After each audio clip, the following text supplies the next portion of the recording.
Well, you might like to see snow. Has anyone ever seen snow before? Yeah, not everyone, but so that's fun. So I'm here to talk to you guys about how to be safe and appropriate with your devices. Raise your hand if you have your own cell phone. I think most all of you, yeah.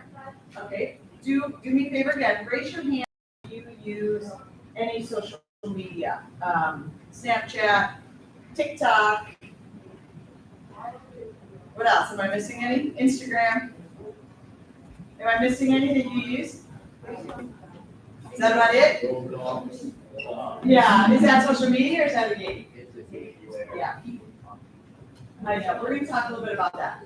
So, how, I always, when I talk to high schoolers, I deeply respect you guys. I respect your level of independence. You are somewhere very close to adulthood, wouldn't you say? Like to think that? Definitely different than the students I worked with yesterday. So I'm gonna ask you guys a question, and I want an honest answer. How many of you, when you found out what you were coming to today, kind of like rolled your eyes and thought, another adult's gonna tell us what to do with our, raise your hand, like, you will not bother me. It does not bother me. Because you know what? Every hand should be up. Because everyone should be kind of like, oh, I'm so sick of hearing about how to be safe and appropriate with my device, right? With my phone. So here I am, and over half of you guys have raised your hands and said that you kind of rolled your eyes and don't want to be here, or maybe you want to be here because you're out of, yeah, so give me a thumbs up for that, right? I got you out of school, we're gonna get you some lunch or breakfast or something. But here's how I feel about it. Like I said, I very much just respect where you guys are at, and I'm not here to make you feel small or young or not very smart. That's not my role at all. My role is to simply share information with you, to deepen your knowledge around this, to say things in a way that maybe someone else hasn't said it before, to tell a story that connects with you a little bit better, right? Because I have a question. When you have this device, your device in your hand, who can I ask? I'd like to ask questions to you. You look very confident I can talk to you, right? You go with that? When you have this device in your hand, and you are literally making a split-second decision. That's how fast we make our decisions, so what to say, what picture to send, who to connect with, who to allow into your social media, all of that. In that split second, who's protecting you? Don't you want someone to protect? Don't you want to make sure you're well protected? Who's protecting you? Is it your teacher? Nope. Is it your parents? Nope. Who is it? Up or out? Someone up or out? Who's protecting her? Stop. That's the key to what we're talking about today. The only person protecting you in that exact moment from many things is you. Now, I have no idea the adults in your life, I have no idea how they run your life or interact in your life.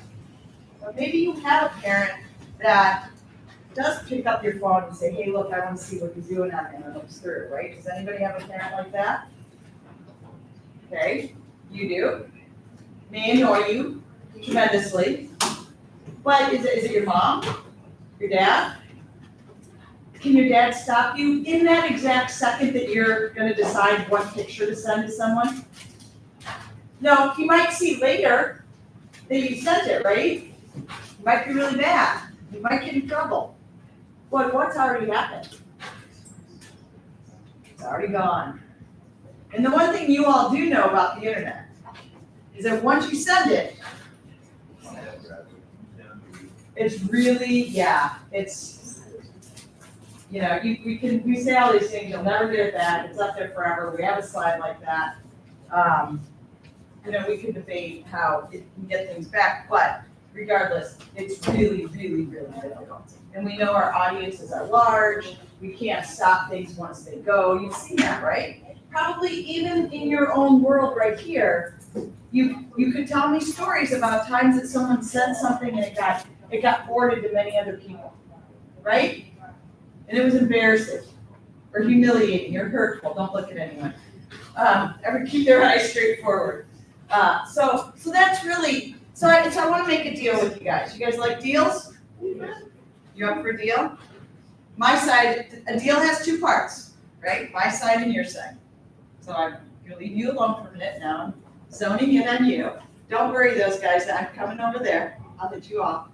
I want to make you a deal. Can you speak for the group? Come on, girls, be confident. You got this, right? You can. Can she speak for you guys? Great, thanks. My side of the deal is this. I'm going to give you as much knowledge as I can. My knowledge is pretty deep on this topic. I'm doing this for about 15 years. I'm going to give you a lot of knowledge. I'm going to tell you stories. I'm going to keep you entertained for 2 hours. I promise you. For the most part, you won't get bored. It's better than being in class. I guarantee that. I think I'm already winning that one, right? All right. And also part of my deal is this. What I won't do is I won't judge you. I won't shame you. I won't tell you you're wrong. I won't tell you you're young. I won't tell you you're dumb for what you do with these devices. I won't do any of that. I'll simply give you information. Good deal so far? You want to know what your side of the deal is? Are you nervous? No, it's easy. Your side of the deal is so simple. You have to sit here and listen. But you have to listen with an open mind. You have to be willing to at least think a little bit about what I'm saying and reflect on what your ideas are that you already come in here with, and be willing to be open to them. I won't say absolutely change, I just say be open to it. What do you think? Fair enough? Pretty easy? We're going to give you some food too, so that's a good deal. And let me tell you, the cooking in that kitchen, it's amazing. So that'll be good. Anyone have a problem with this deal? Okay, when we wrap up, right before you guys go, I'm going to ask you a question, and I'll tell you the question now. Are you walking out of this room with at least one thing that you are like, wow, I didn't know that, or I'm going to change what I do, I'm going to be more thoughtful, or I'm going to change a setting on my social media, or I'm not going to connect with that person? Just one thing. Do you think that's reasonable? Do you think that's reasonable? All right, then let's go. Let's go. Let's get started. Thanks, you guys. I think we're going to have a good time. So, anyone think they're on their device a lot? I'm going to raise my hand. Right? I got in bed last night at 10. I was super tired. I did this all day. Wanted to get up super early this morning to work out and get ready for work before I came. And I, like we all do, I picked up my phone to kind of scroll through, see what I missed. And I spent about an hour longer than I wanted to, laying in bed. Does anyone do that? Yeah. So it's not, so as I talk to you guys, I want to be clear. It's not you guys as students, it's all of us as people that are struggling. I struggle with a lot of the same things I'm going to talk about with you today, because we're just human beings. So this first video, we're going to start off with a video. Hopefully it'll launch without a problem. I didn't test it out. And it's really just, it's a TED, do you know what a TED Talk is? Have you ever heard of a TED Talk? Yeah, so it's kind of like a talk that gets a ton of views, and they're usually generally really strong speakers and have innovative ideas. And this is another way to think about the amount of time we spend online. Okay, you guys ready? Bear with me, everybody. I'm going to start off today on a little bit of a heavy note, but I promise that. But we don't have. Let's see if I can figure out this. If I don't want you.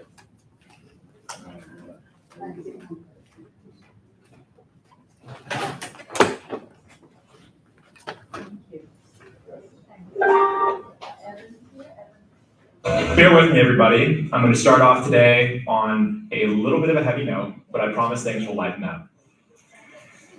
The dots on this screen represent an adult life in months, assuming a life expectancy of 90. So if you're 18 years old right now, this is an optimistic estimate of the months that you have left. Take a second to take that in. Probably not as many as you would expect. And Sorry for the technical problem.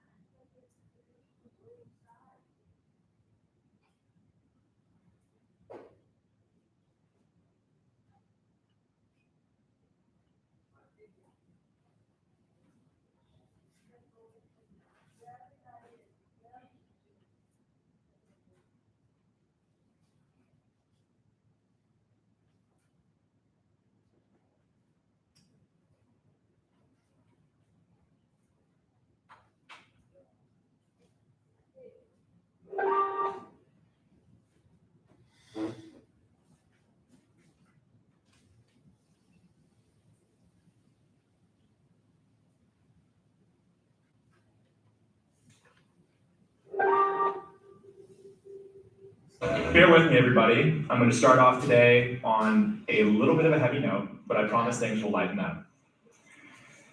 The dots on this screen represent, and bear with me, everybody. I'm going to start off today on a little bit of a heavy note, but I promise things will lighten up. The dots on this screen represent an adult life in months, assuming a life expectancy of 90. So if you're 18 years old right now, this is an optimistic estimate of the months that you have left. Take a second to take that in. Probably not as many as you would expect. And I'm sorry to say that it does get worse, because about a third of that time is going to be spent sleeping. On average, 126 of those months will go to school and your career. About 18 will be spent driving, 36 cooking and eating, 36 doing chores and errands, and about 27 in the bathroom and taking care of personal hygiene. So that leaves you with 334 months, optimistically, for everything else. So this is where you tick the boxes on your bucket list. This is where you pursue your passions and travel the world and leave your mark. How you spend this time is going to determine the quality of your life. But this time isn't just something that you spend, it's also something that you invest. Because what you do with it will quite literally determine the kind of person you become. The body, mind, and character that you will have in the future are being actively shaped by how you choose to use your time today. So take a second and ask yourself, what do you want to do with that free time? What things do you want to do that you haven't done? Who do you want to spend that time with? What is worth investing it in? Now, I would be willing to bet that scrolling through TikTok, binge watching Netflix, and playing video games probably did not come to mind. But today, the average 18-year-old in the United States is on pace to spend 93% of their remaining free time looking at a screen. That is not counting time for school. So wrap your head around how sad that is. Imagine getting to the age of 90, seeing this visualization of how you spent all your time after the age of 18, and thinking about all the things you could have done that you did not do because you got distracted. Okay, did that make sense to you guys? Have you ever thought about it that way? It's pretty, to me, like a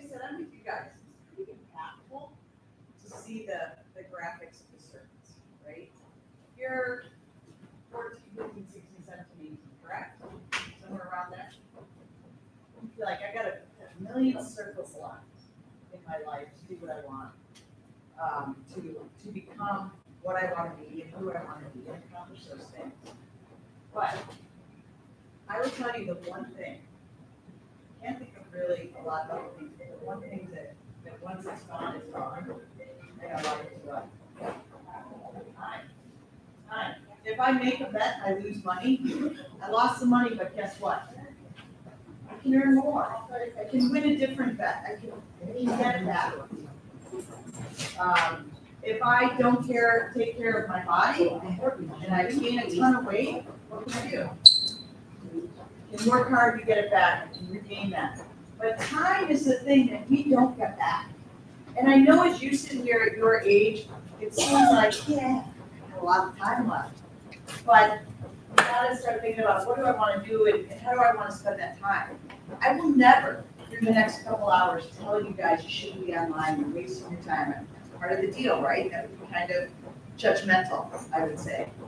But I would challenge you to start thinking about, am I spending the right amount of time there? Could I get some time back? One thing I did with the parents that I met with the last couple nights, because I don't have it in this presentation, but I'll explain it to you, is that I told them a story. I had never drank coffee in my life. I'm 57 years old, and I never really liked coffee. Not a lot of adults can say that.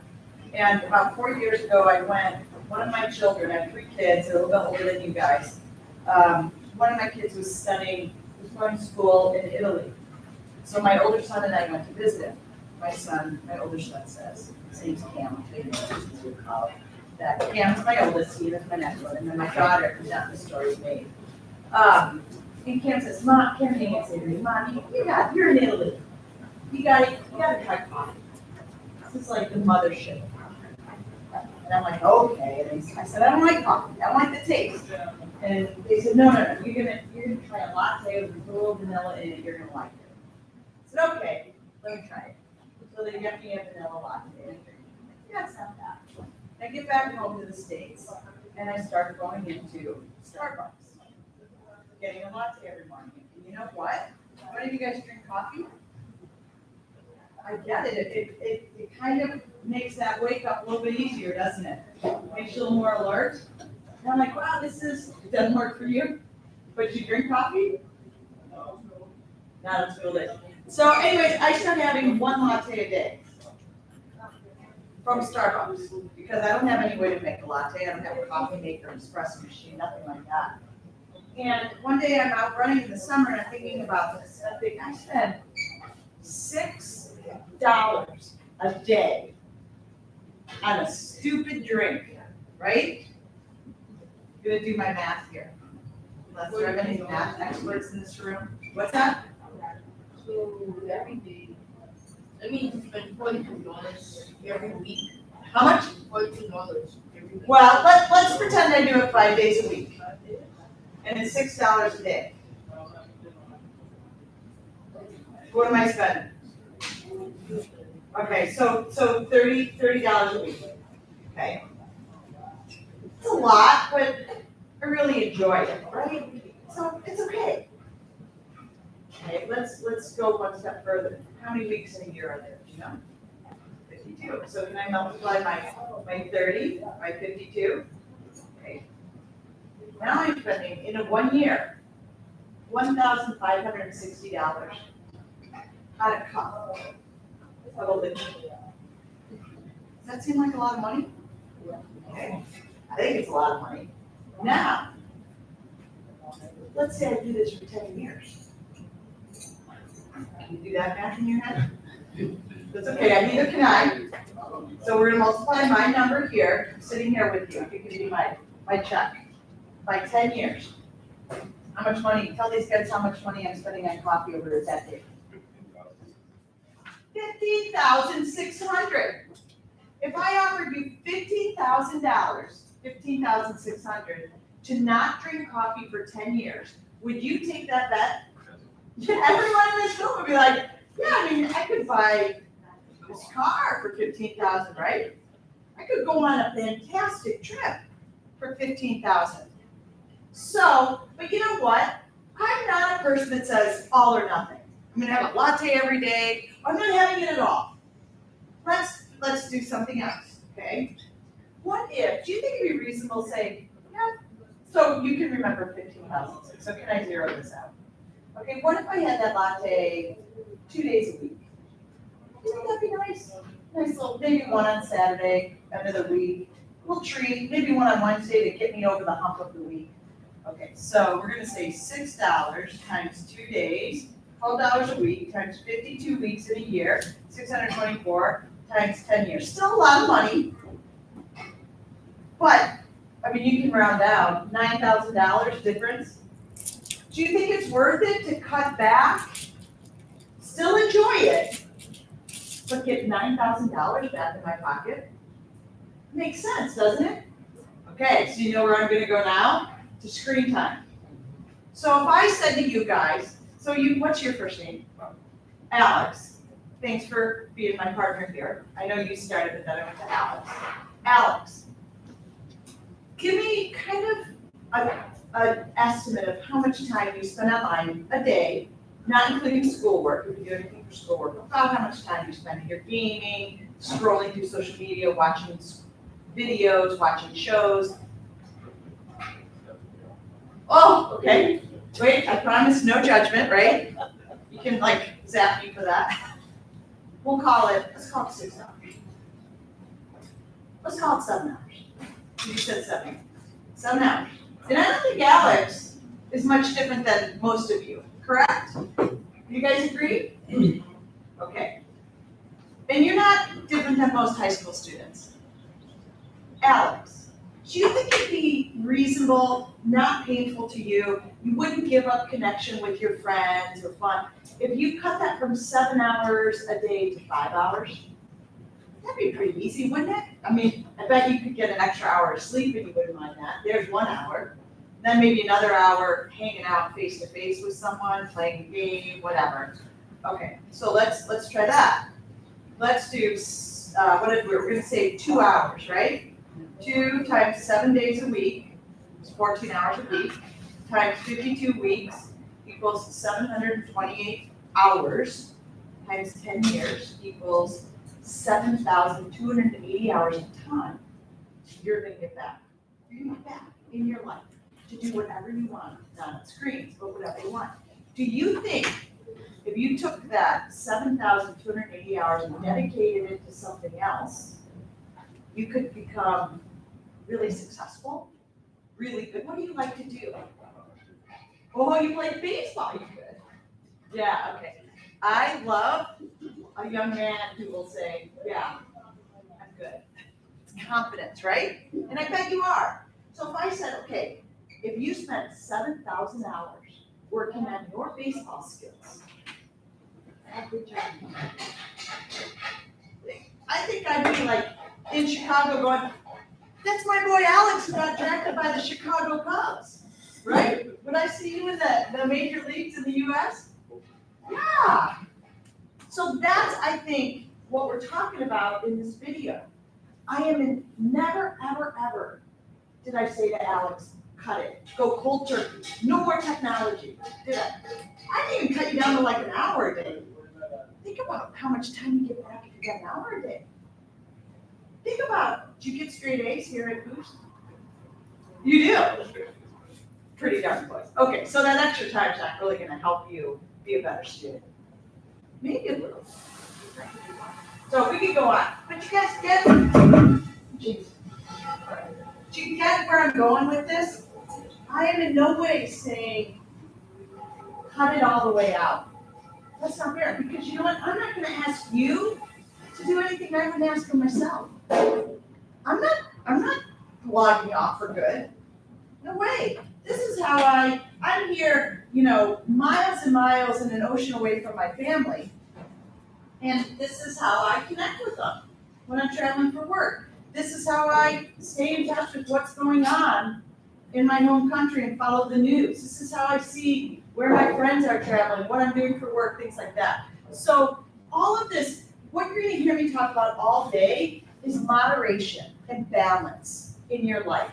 And I think And anyone can raise their hand and argue with me, as long as it's respectful and makes sense. I think we're all out of balance. What do you think? I think we're all out of balance. And we need to just kind of try and pull it back a little bit.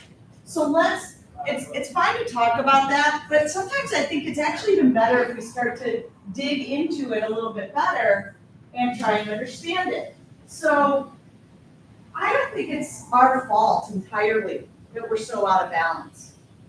Do you know what I mean by that? If it's not my fault, who shares some of the blame in this and how much time I'm online? Any thoughts? The algorithm, the platform, right? So what should we take? What platform should we use? What social media platform should we use as our example? TikTok. Let's do TikTok. So, how does TikTok make money? Because let me tell you, the people who created the apps didn't do it because they're just really nice people and they want all of us to have a lot of fun. Why did they do it? Well, I don't want to say that they could trap people into giving us money. Let's keep it simple and say, because they want to make money. You want to make money in this world? Yeah, I do too. That's why I'm here. So they want to make money, right? How does TikTok make money? What? Nah, well, think about it. You have a TikTok account? Okay. Did you have to pay for your TikTok account? No, so they're not making money directly off of you, are they? What? Yes. Hold on. You're gonna babysit that answer for 1 second because I'm gonna continue here for a minute.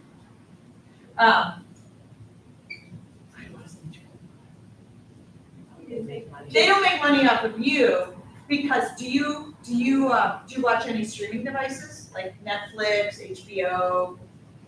Okay. I just want you to see the difference. You have a TikTok account free. You don't pay. Do you get to watch Netflix for free? No. Someone, maybe not you, but someone has an account and they're probably paying $16.99 a month to be able to stream shows. So I want you to see the difference there. Social media is not making money off of subscriptions by the users, but then a Netflix, an HBO, an Apple TV, a YouTube TV, they're making money off of the subscription, right? So let's go back to the social media. And my buddy over there, my babysitter, you nailed it. They make their money not from their users. Think of how much money TikTok would make if they charged all of us $2 a month. Would you pay $2 a month to stay on TikTok? No. You wouldn't? No. $1 a month? No. Well, I think you are unique because I think most teenagers in this world would pay $1 a month. Maybe. Anyway, that's not the point. But they make it off of their ad revenue. Do you guys understand what we mean by ad revenue? Okay, what's your favorite clothing store? What? Nike. So if I'm the marketing manager of Nike, and I want to market my new line of clothing that's targeted at males between the ages of 14 and 18 years old. That's my target market to sell it. 5 years ago, where would I run ads?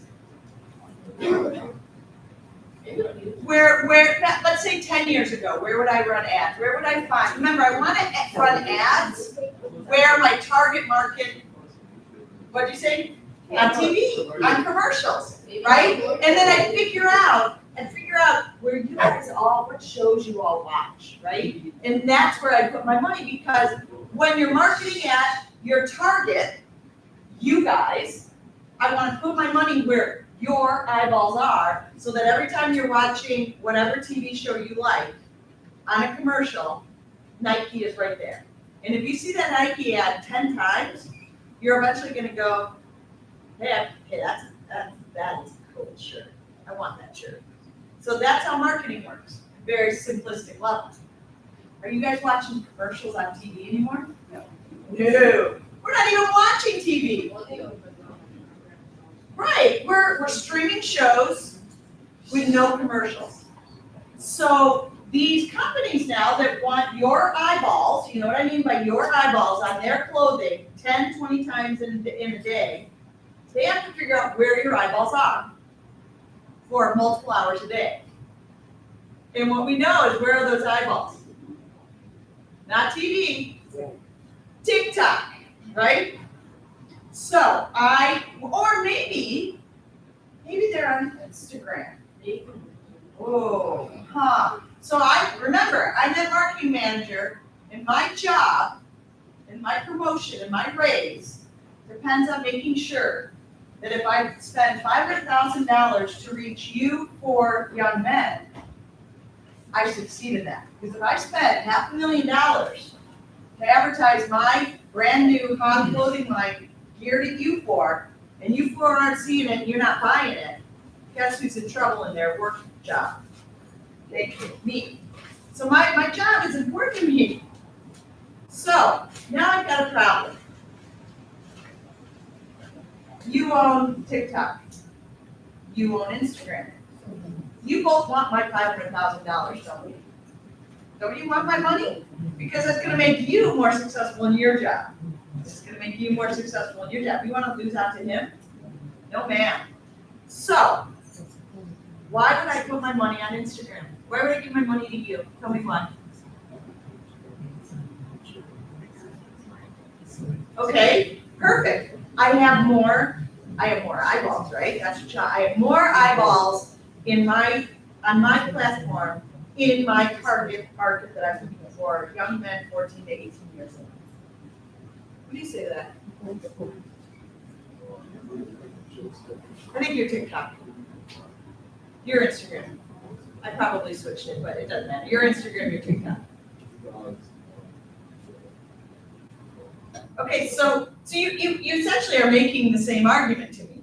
You're both saying, I have more young men on my platform than the other guy. Okay. My job depends on this. I'm not just taking one of your words for it. I want to see the numbers. Show me the reports. Show me how many active users you have on your platform that are males between the ages of 14 and 18. Oh, you have 1.5 million. Oh, wow. Yeah, that's a lot. That's a lot. I mean, you have 1.7 million. Where should I put my money? He's Instagram. Okay, well, wait a minute. Your name's Liam? What's your name? Aiden? Okay, wow. I have Liam, Aiden, I have an Ian, all these British names from England and Scotland and Wales. Okay, Liam and Aiden. Okay, Aiden, don't bend over for this. Right? You're gonna let him win this money? Because look at my equation. Number of users, which we've already been talking about, right? You said you have 1.7, you have 1.5. He's winning. But wait, there's another variable. Amount of time on the app. Do you guys follow what we're doing? Do you find this interesting and you want me to pick it up? You find this interesting? Good. So there's another variable. Hey, I might have gotten you out of school, but we're going to do a little math. That's, A plus B equals C. A is number of users, B is time on the app, C is cha-ching. So if I can make one of those variables or both of those variables bigger, what do I make more of? Yeah, we'll just go cha-ching. Ready? 1, 2, 3. Okay, so we know that we've got 1.5, 1.7. But Aiden, you have another opportunity to win the business. Come on, I gotta see a little more fight in this man. So, what we're talking about is how long of those young men, you might have 1.7, but they're only on there for 12 minutes a day. How long are your young men on per day? Probably not. Let's just call it 27 minutes. 30 minutes. Wow. Now I've got something to deal with. Do you see the difference? Just because he has more users, his users are on longer, which gives me more opportunity to flash my ads, right? And all of a sudden Christmas is, woo, it's coming. And what's on your list, and what's on your list, and what's on your list, and what's Santa Claus gonna bring you? Some new Nike stuff, right? Yeah, ooh, that's sweet swag. So regardless, do you see how they make money? So there's two variables. So let's now kind of, we're done with our little plaything. Thanks, you guys, you're awesome. You're very wonderful future CEOs. You're gonna make a lot of money out there. Let's talk about that. Think about the app. Number of users. When you're scrolling through Instagram, do a lot of you use Instagram? Okay, you do.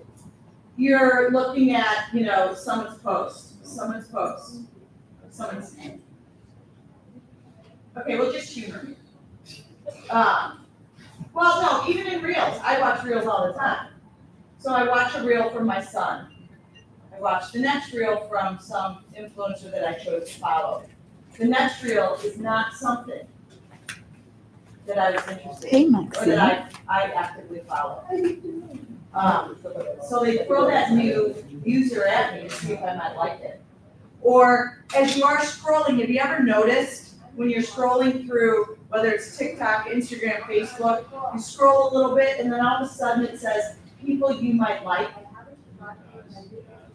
Like people, and it's typically, like if I'm connected to you and you're connected to Liam, it might suggest to me that I should connect with Liam because we have a common connection. Isn't that nice? That the platform's gonna help me make more friends? Is that why they're doing it? No, because they want us to connect with more people, because if we connect with more people, then there's more users. But you know what else happens when we connect to more people? What goes up? Time on the app, right? There's more for me to look at. I'm gonna stay on there longer. Why is Instagram suggesting that I connect with my biology lab partner from freshman year of high school, who I haven't had any contact with in 40 years and didn't even like in high school, but now I'm gonna be friends with them? That's what social media does, right? You guys don't have 40 years behind you, but I do. So that's important. So if they increase one of those, they'll increase their revenue. Now let's talk about time on the app. How do they increase my time on the app? And someone already used the word. Yeah, and there's another word that was said probably 10 minutes ago. Say it again. The algorithms. The algorithms. They're going to figure out what I like, and they're going to feed me more of that. And they're not doing it so that you enjoy Instagram a little bit more. That's not why they're doing it, are they? They're doing it to leverage your time and to keep your eyeballs on there so that they can go back to Nike and say, oh no, they're now on an average of 32 minutes instead of 30 minutes. So we keep doing this. And when everyone says to you, you're online too much, maybe you are, but I want you to realize it's not all your fault.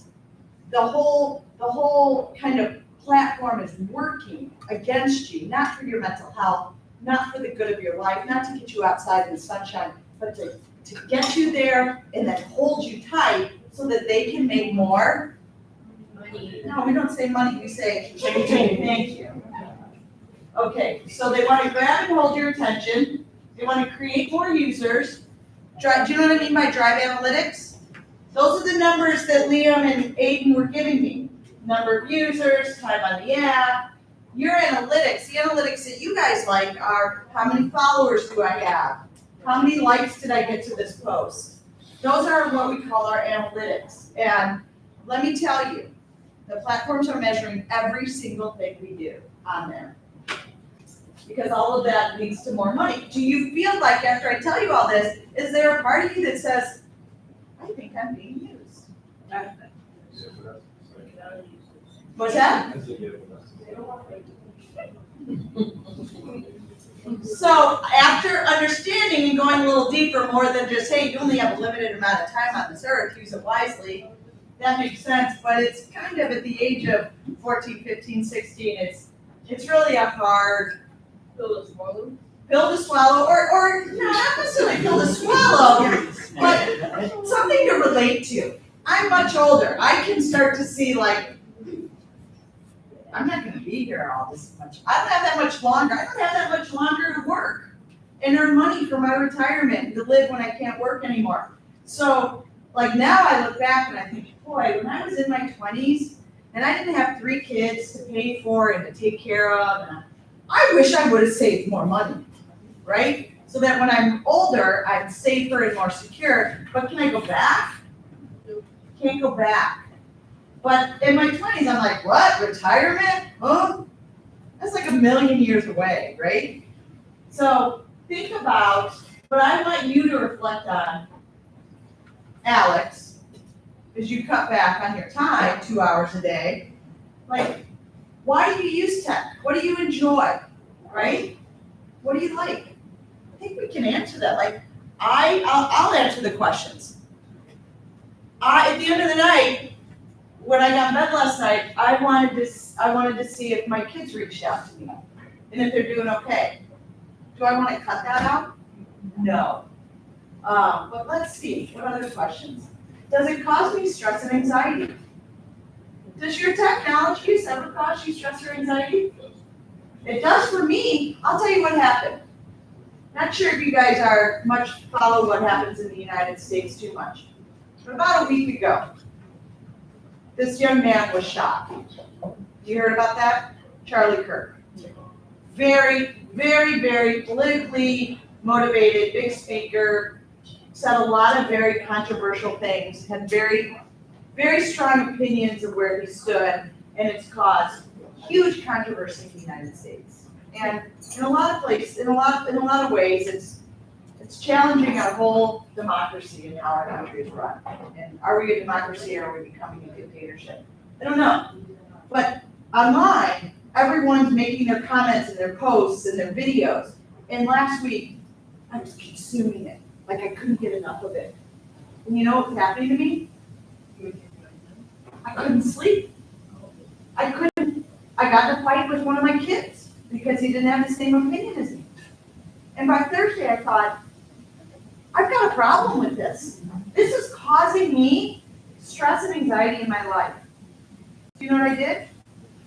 You picked up my phone right now, you will not find Instagram, or I deleted Instagram and Facebook. Because those are the 2 sites any free moment in my day, I was like, watching stuff. And it was deeply affecting me.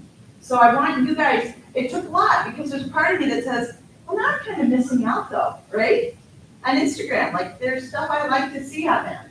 But I think you gotta start advocating for yourself. This discussion, these slides, I didn't do this with the group yesterday that was the junior high students. I do it with you because I think you guys are in a place now where it's not really about your mother saying, you need to cut back on interviews. You guys gotta advocate for yourself and say, I gotta control this. Do I spend the right amount of time online? Now, just spend the right amount of time, it's 7-8 hours, what do you think? Too much, a little too much? So what would you, and again, I am so appreciative of your willingness to talk and be honest. What do you think would be the right amount of time? Starting tomorrow. 4 or 5 hours. Yeah, that'd be a great start. So does social media improve your friendships? Sometimes it doesn't hurt your friendships. Yeah. So these are things that you as young adults need to really start thinking about. Should you unplug more? Should you unplug a little more? When? Like if you had to come up with a suggestion, what would you say? Okay, so maybe in your effort to cut down, you could say, really, do you stay in bed? And so maybe say, you know what, starting at 10 o'clock, I'm gonna put my phone out of my room No. Notice how I said this. Yeah, because it's your alarm, right, for school. That's always things, no, I can't give up my phone because that's how I wake up. So here's one thing I would suggest. You keep it on your nightstand or right next to your bed or in your bed. Does your charger connect right there? Okay, here's one suggestion. Leave it in your room, I get it. What if you put it, like, do you have a dresser across the room or something? You might plug it in over there. So that when you put it down at 10 o'clock and you go get in bed, you're not going like this. I guarantee you, you won't want to get your butt out of bed to go get that phone at midnight. When you hear it buzz with a little notification that someone texted you or sent you a WhatsApp, what do you do in bed? What would you do if it were across the room and you were half asleep? Just look and turn over. Would you try that tonight? All right. And then, you know what you're going to do? You're going to be my creature. Because you're going to go start telling your friends that this is what they should do. And you're going to say, let's do it. Let's both do it. We'll both do it. Do it with them? Got the deal? Oh, wow. Peer pressure is an amazing tool. I'm going to kill myself before you are. Okay, thank you guys. All right, let's switch gears a little bit and talk about social media. And this is probably there's two topics I really feel are important to hit with you guys at your age. This is one, predators is the other one we're going to get to. What we're putting out on social media, and a lot of this, I hope there's not a single thing in here that you're like, wow, I've never heard that before. This is all stuff you should definitely know. So the first thing I want you to realize is that what gets posted online stays there. What goes up, stays up. Everyone know that. Give me a big eye roll. Oh, can't believe another person's telling me this. P.S. Everyone can see it. So I want to tell you a story. This is about a young man named Michael. He lived in the Chicagoland area several years ago. He graduated high school. He was a pretty normal kid, much like you guys. He got, like Alex, he got good grades, mostly A's, some B's. He played a couple sports in high school, football and baseball. He wasn't the best on the team. He wasn't the smartest kid in the class. He had a nice group of friends. Didn't get in any trouble, just, good, solid guy. He goes off to college to a school called Michigan State University in the United States. And his freshman year, on a Tuesday afternoon in November, close to this time, a couple months from now, he's in his room on a Tuesday afternoon doing his homework. And while he's doing his homework, he's also online on his phone with his 4 best friends from home. So it was like you 4 back there, keep picking at you guys, which are just so lovely. You guys are all buddies? For this moment. So you hang out at someone's house, you joke around, play games, video games, whatever. And then in a couple of years, you all kind of go your separate ways. You go to university, you go to another university, you stay around here, you go to university too. Do you lose contact with each other? No. You know why? Because we got this, which I'll be the first to tell you is one of the greatest advantages of technology. Our ability to stay connected with people regardless of where we are physically. When I was your age and I went to college, I said goodbye to my friend group, and I really didn't speak to them again until I came home at Christmas.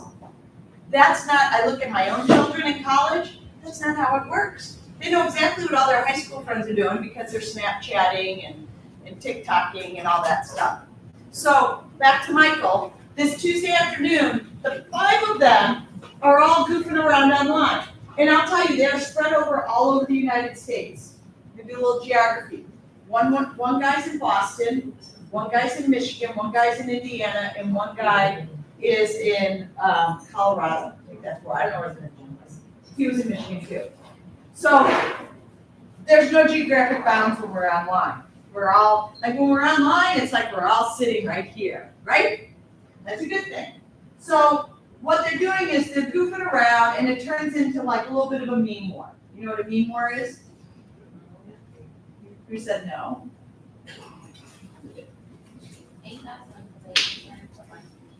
Well, war is a rough word, but it starts to become a competition, right? If I send something, you send something funnier, and then maybe you play off of that, and it's kind of like this fun thing. It can be harmless, but what often happens is that the content that people are willing to put out there starts getting a little more risky, doesn't it? Offensive, edgy, whatever. It starts going the wrong way. So someone posts something, and he's like, oh, I got it. And so he takes an emoji of a gun, and he says, tomorrow, 12:15, post. Doesn't think. Puts his phone down, goes back to doing his homework. About 10 minutes later, he gets what I call that feeling. Do you know what I mean? That feeling in your stomach. Something's not right. It's the same feeling you get when like someone comes in, hands your teacher a note, and then you look and say, Liam, gotta go see the principal. Right.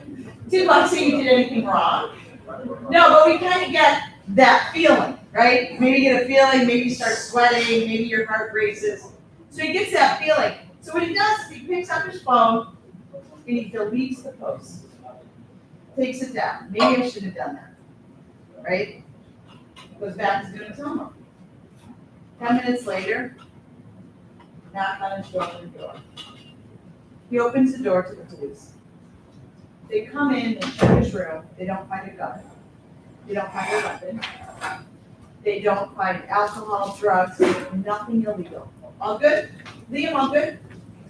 No, ma'am. He gets arrested. Yeah, this is a young man that has never even been in trouble with his parents, much less the police. And so he spends the night in the city jail, worst night of his life, around individuals that he never has been around in his life, nor ever wants to be around again. And he's so scared, and he doesn't even understand, doesn't know why he's there. And the next morning he gets brought in front of the judge. His parents had come from Chicago, 3 hours away. And the judge takes one look, he leaves Liam is going to cry. The judge takes one look at this very nice looking, clean cut young man, clearly a college student, right? Am I picking the right guy here? And he looks at me and goes, you were fooling around, weren't you? And with that, Liam, Michael, just breaks down and starts crying. I mean, the guy is strung out. He's not slapped, he's beyond scared. And he says, Your Honor, I've never touched a gun. I don't own a gun. I would never hurt anyone.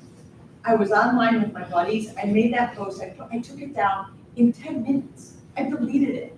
He said, I was just, yes, that's the word. He said, I was just joking. And the judge looks at him and says, well, you picked the wrong state of Michigan to joke. You are charged with threats of terrorism. You face a $10,000 bail. And if you are convicted of this, you will be in jail for 10 years. He said, I am sorry. He said, go back to school, try and take your exams, and you're back in court in January, and you have a big, big problem on your hands. And a couple years later, I had the opportunity to sit down with this young man for lunch. And we talked, and he told me this whole story at this level of detail. And I looked at him and I said, you know, I talk to about 10,000 students a year. Is there any lesson I can pass on to them from you? And his head went down. He goes, yes, yes. If you can please tell people to slow down. That was his message. He said, slow down. He said, my problem was we started, sending messages back and forth. It became this meme contest. And what happens is we stop thinking and we start reacting, right? And he goes, remember, Mrs. Trepking, how I said that I posted it and then I got that feeling in my stomach? And I go, yeah. He goes, that was my brain working. Like I was so quick to boom, boom, boom, boom, boom, post. I never gave my brain a chance to work. And then when I put my phone down, my brain kicked in and my brain kind of told my body, hey, idiot, take that down. That's dumb.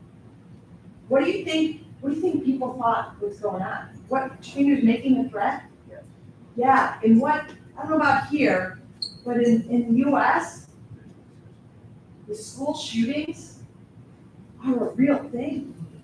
And I tell students all the time, you can't joke about violence online. No one is giving, regardless of, well, I'm 14 years old, I wouldn't do anything, I'm just joking. No one is taking that as jokes anymore. Because you know what? There's 12 and 14-year-olds bringing guns out and hurting people. So we have to be thoughtful. The lesson is understanding that there's no context to the internet. Do you know what I mean by context? Do you know what I mean? Like in English class, if you don't understand the meaning of a word, how can you figure it out? Have you ever heard the term context clues? Yeah, like what's the information around it? What's the story around it that tells me about that? So, like you guys could have like some inside joke, and I know now that Liam's just a nice, good guy, and he could put something up there, and if I'm in your group and I know you and you make a joke, I know it's a joke because I have context to this, right? But if I don't know you, I don't know that that's a joke online. So I see that and I'm like, I kind of take it for however I see it. And that's context. And I want people to understand there's no context because it goes down to that idea of, yes, everyone can see it. These 5 guys were kind of in their own discussion. So is anyone in your grade, as you're sitting there wondering, well, how the heck did the police find out about this? I mean, I don't actually know, but what I can tell you is there's no privacy online. Even when you're in a private chat or you're in a one-to-one WhatsApp message. Am I okay to tell you things that are super personal on WhatsApp? No! Am I okay to talk to you about a problem I'm having? Of course. Like talking is really different. And I think because you guys have grown up all your lives with all this, with the technology as a primary way to communicate, you think that if I message you, it's the same as me talking to you, right?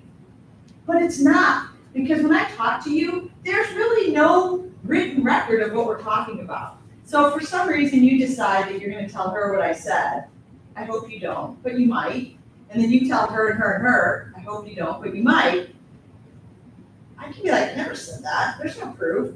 But if I send that same thought to you, that same super personal issue, and I said, please can you tell me one? And you're like, yeah. And then next week I do something you're really mad at, and you want to get back at me, so you share my secret. There's no denying it. It is what it is, right? Because you're just taking a screenshot of what I sent you and sharing it on, or a picture that I sent. That's the other thing that happens with kids a lot, is that you do something online that in that moment feels appropriate to that relationship, right? Do you know what I mean by that? Think about a romantic relationship. A romantic relationship has trust built into it, ideally. And there are a lot of people that share inappropriate pictures within the confines of that relationship, within the trust of that relationship. Do you understand what I'm saying? But guess what changes? The relationship, right? Relationships change. Fights happen, breakups happen, and the nature of the relationship in which you felt safe sharing something with someone online, that breaks apart. But you know what doesn't break apart? Someone answer the question for me. Yes, the pictures. The relationship changes because the relationship is a certain way in a point in time. But time keeps moving. And with time, relationships change. But you know what doesn't move as those relationships changes are the things that you chose to send them electronically in the safety of that relationship. And now there's no more safety in the relationship, but what still hasn't changed and exactly is the same is that message, that picture, whatever. So it's fine to explain this all to you, but it's important to give you like something that, like a little tip or trick in your head. And mine, for you, I'm gonna come back and talk to my buddy Alex, Alex, what you're gonna do is you're gonna pause now, right, after this great discussion, before you post something. You give that beautiful brain a chance to work. Because when we're doing this, our brain doesn't work. And I'm telling you, it happens to me as well. Someone sends me kind of an aggressive text, and I read it, and I'm like, oh, I know what I'm gonna say. And I fire something back. But there are times in my life where I've been like, oh,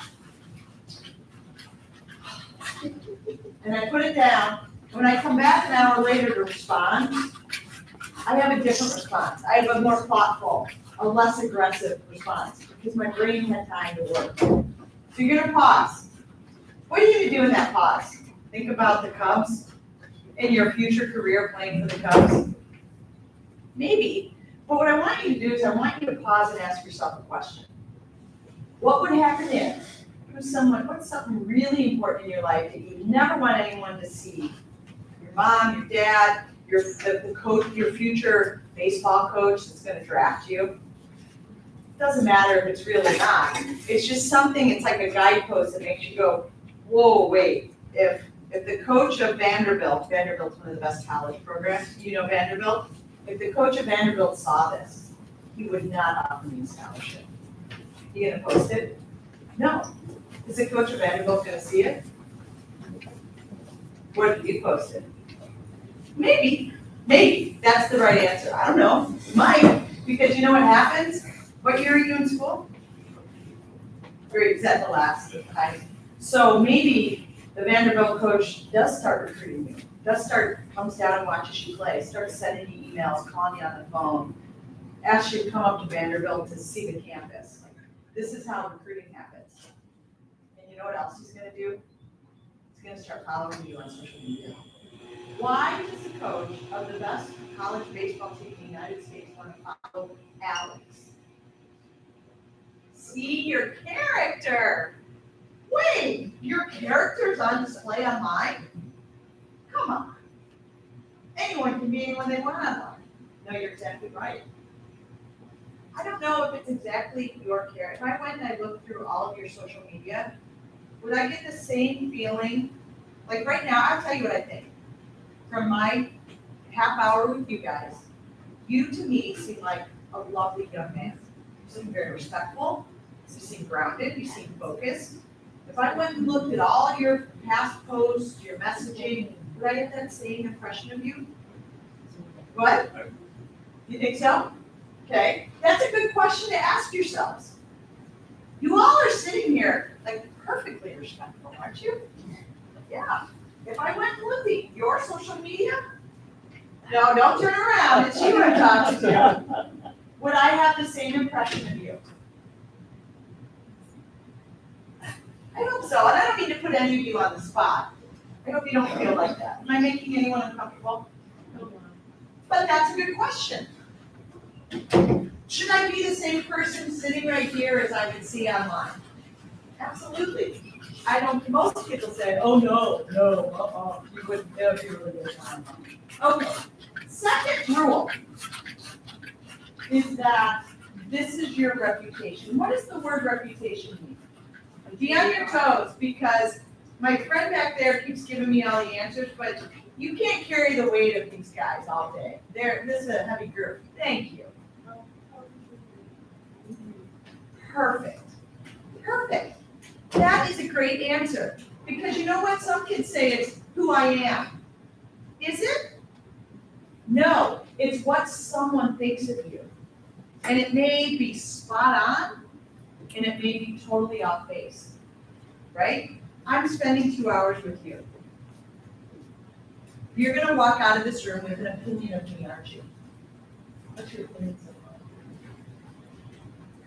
far? I'm nice. Right, maybe, but you may go home this afternoon and be like, that woman drove me crazy. She was so annoying. Can I control what you think of me? No. But you know what happens is that you take that reputation out. Maybe you taking it out probably is not gonna hurt me, but you take that out. She's sitting here as well, your teacher. She's forming an opinion. Maybe next year you go to another school and they say, hey, we need some help with internet safety. And you're like, I got a person. This woman that I spoke to last year, Liz, bring her back. See how my reputation helps me there? Do you really know me? Do you really know me? Very little. But what you're experiencing here, you're gonna walk out with an opinion of it. So now let's talk about being online. What we put online creates a story about who we are. Is it accurate? Maybe, I don't know. It depends on what you're putting online, right? So if I decide I'm put, like maybe, I don't know, maybe I put a lot of trashy stuff up there. What's someone's opinion? What if I am kind of a trashy person, but all I put on are these religious quotes all the time? Is that really who I am?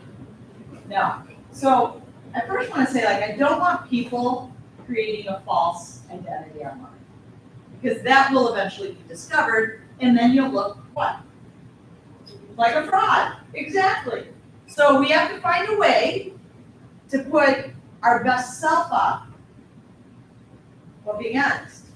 So what are the things that affect your reputation? And I say, like, okay, let me back up. I always say, everything I put online, I'm like writing a book. I keep doing my book. You know, I'm going to title my book. I'm going to title my book. Ready? The Book of Liz. And every page is something about me. Okay? And you're going to read the Book of Liz, aren't you? And when you get to the last page, you're going to have an opinion about Liz. Think about books that you read. You read books? And when you finish it, you have an opinion. This book was good.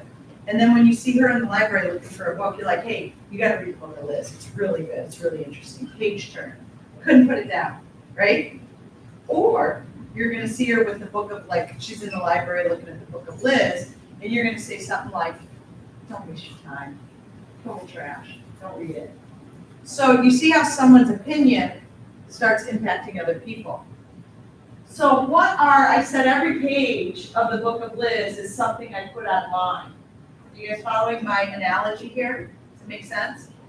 What are those things? It's the like I can sum it up in 3 things. It's the pictures you post, tell a story about who you are, what you value, and pictures of you, pictures of others, whatever. Pictures you post, comments you make, tell a story about who you are, and the language that you use. Does it seem like when I say comments that you make, language that you use, am I saying kind of the same thing, but I'm just like mixing up words? Do you see the difference? Should we do an example? Should I go back to Alex? Oh, okay, so come back to Alex. Okay, Alex. So let's do a real life example. I post, and you're wherever. I come see you play a game, baseball game, and I say, you played a great game Friday night. Is that a positive or negative statement? Positive. How does it reflect on my reputation? Good? Good. Okay, let's change it up. Alex, you played a blanking good game. Now, blanking is an F-bomb. You know what I mean by an F-bomb? Does that translate here in the Bahamas? Yes. You played a blanking good game. Did I say something nice? Unfortunately, here you did. Very nice, as a matter of fact. You guys are, you're smarter than the American kids I work with. Because most kids go, no, wait, yeah, I don't know. And that's the answer I'm looking for, that no, yeah, I don't know. Because there's a couple things happening. The comment I make is the meaning I'm trying to express to you, which is you played such a good game that I had to emphasize it with a swear word, right? So, but I also said things that affect our reputation are the language that we choose to use. So I made a positive comment, but I put some inappropriate language in there. How does that reflect on me? Not very well. Now, what's interesting is I sit here and talk to a group of teenagers, is that if your buddy Liam over there made that comment to you, it probably wouldn't bother you, would it? The F-bomb in there. You'd be like, yeah, you're right, I did play a blanking good game. Killed it, right? Am I right? So I have students say to me, I get what you're saying, but that doesn't really apply to us. Because we all swear and it doesn't bother us, and I don't think less of Liam for dropping the F-bomb in every other word, right, Liam? But what I want to go back a slide, sorry guys, we got it backwards, we should be going forwards. P.S. Everyone can see it. That's the piece that I really want you to start to think about, is that you don't control that audience. Yeah, this is between you and me, but when we put things online, anyone can see it. Even in private checkers or your social media that you have the account set to private. I don't want you ever to get comfortable with controlling your audience. You know, if I'm back to my girlfriends here, kind of know that this is my audience. And yeah, it can move beyond, but it certainly can't move beyond as fast as things do online. You know, with the sheer volume, like, yes, you can go tell her what I said, you're gonna go tell her what I said. And that could hurt me, but not at the same magnitude that when we put things online and they get shared and shared and shared and shared, quickly, how fast that can hurt our reputation. So it goes back to being really cognizant of pausing, slowing down, understanding this isn't just about what I think. So think, I often say, we all have to stop thinking inside out. Do you know what I mean when I say we're thinking inside out? And we all do it because it's human nature. And it's what we do without thinking, is we think inside out. Meaning we think, like, this is in my head and I want to get this out. Because this is what I think and this is my perception and this is what I mean by my joke. But when we're online, we have to retrain ourselves a little bit to start thinking what I call outside in. Do you know what I mean by that, Aiden? What do I mean, outside in? If I said this was inside out, it's in my head, I want it out. What's outside in? You can phone a friend there is raising his hand. Tad, you're it.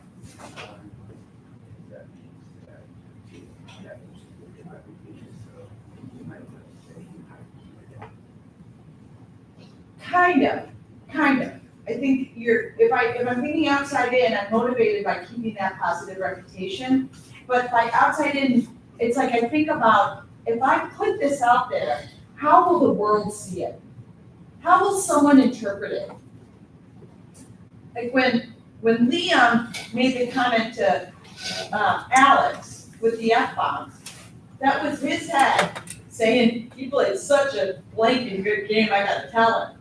But if he was outside in, he would think, oh, you know what? I kind of know that Alex's parents follow him on social media, and they're gonna see my F-bomb, and I really don't want them to see that, because then they're gonna think I talk kind of trashy all the time, right? Like when you change your language, how you talk to your buddies, I don't know how you talk to your buddies, but I'm assuming it's different language that you would use with me if I was standing around with you and your buddies. Would you tone down things? That's outside in, because you're sitting there going, I can't really see it in that way because Liz is standing there. Or a teacher standing there, or a principal standing there.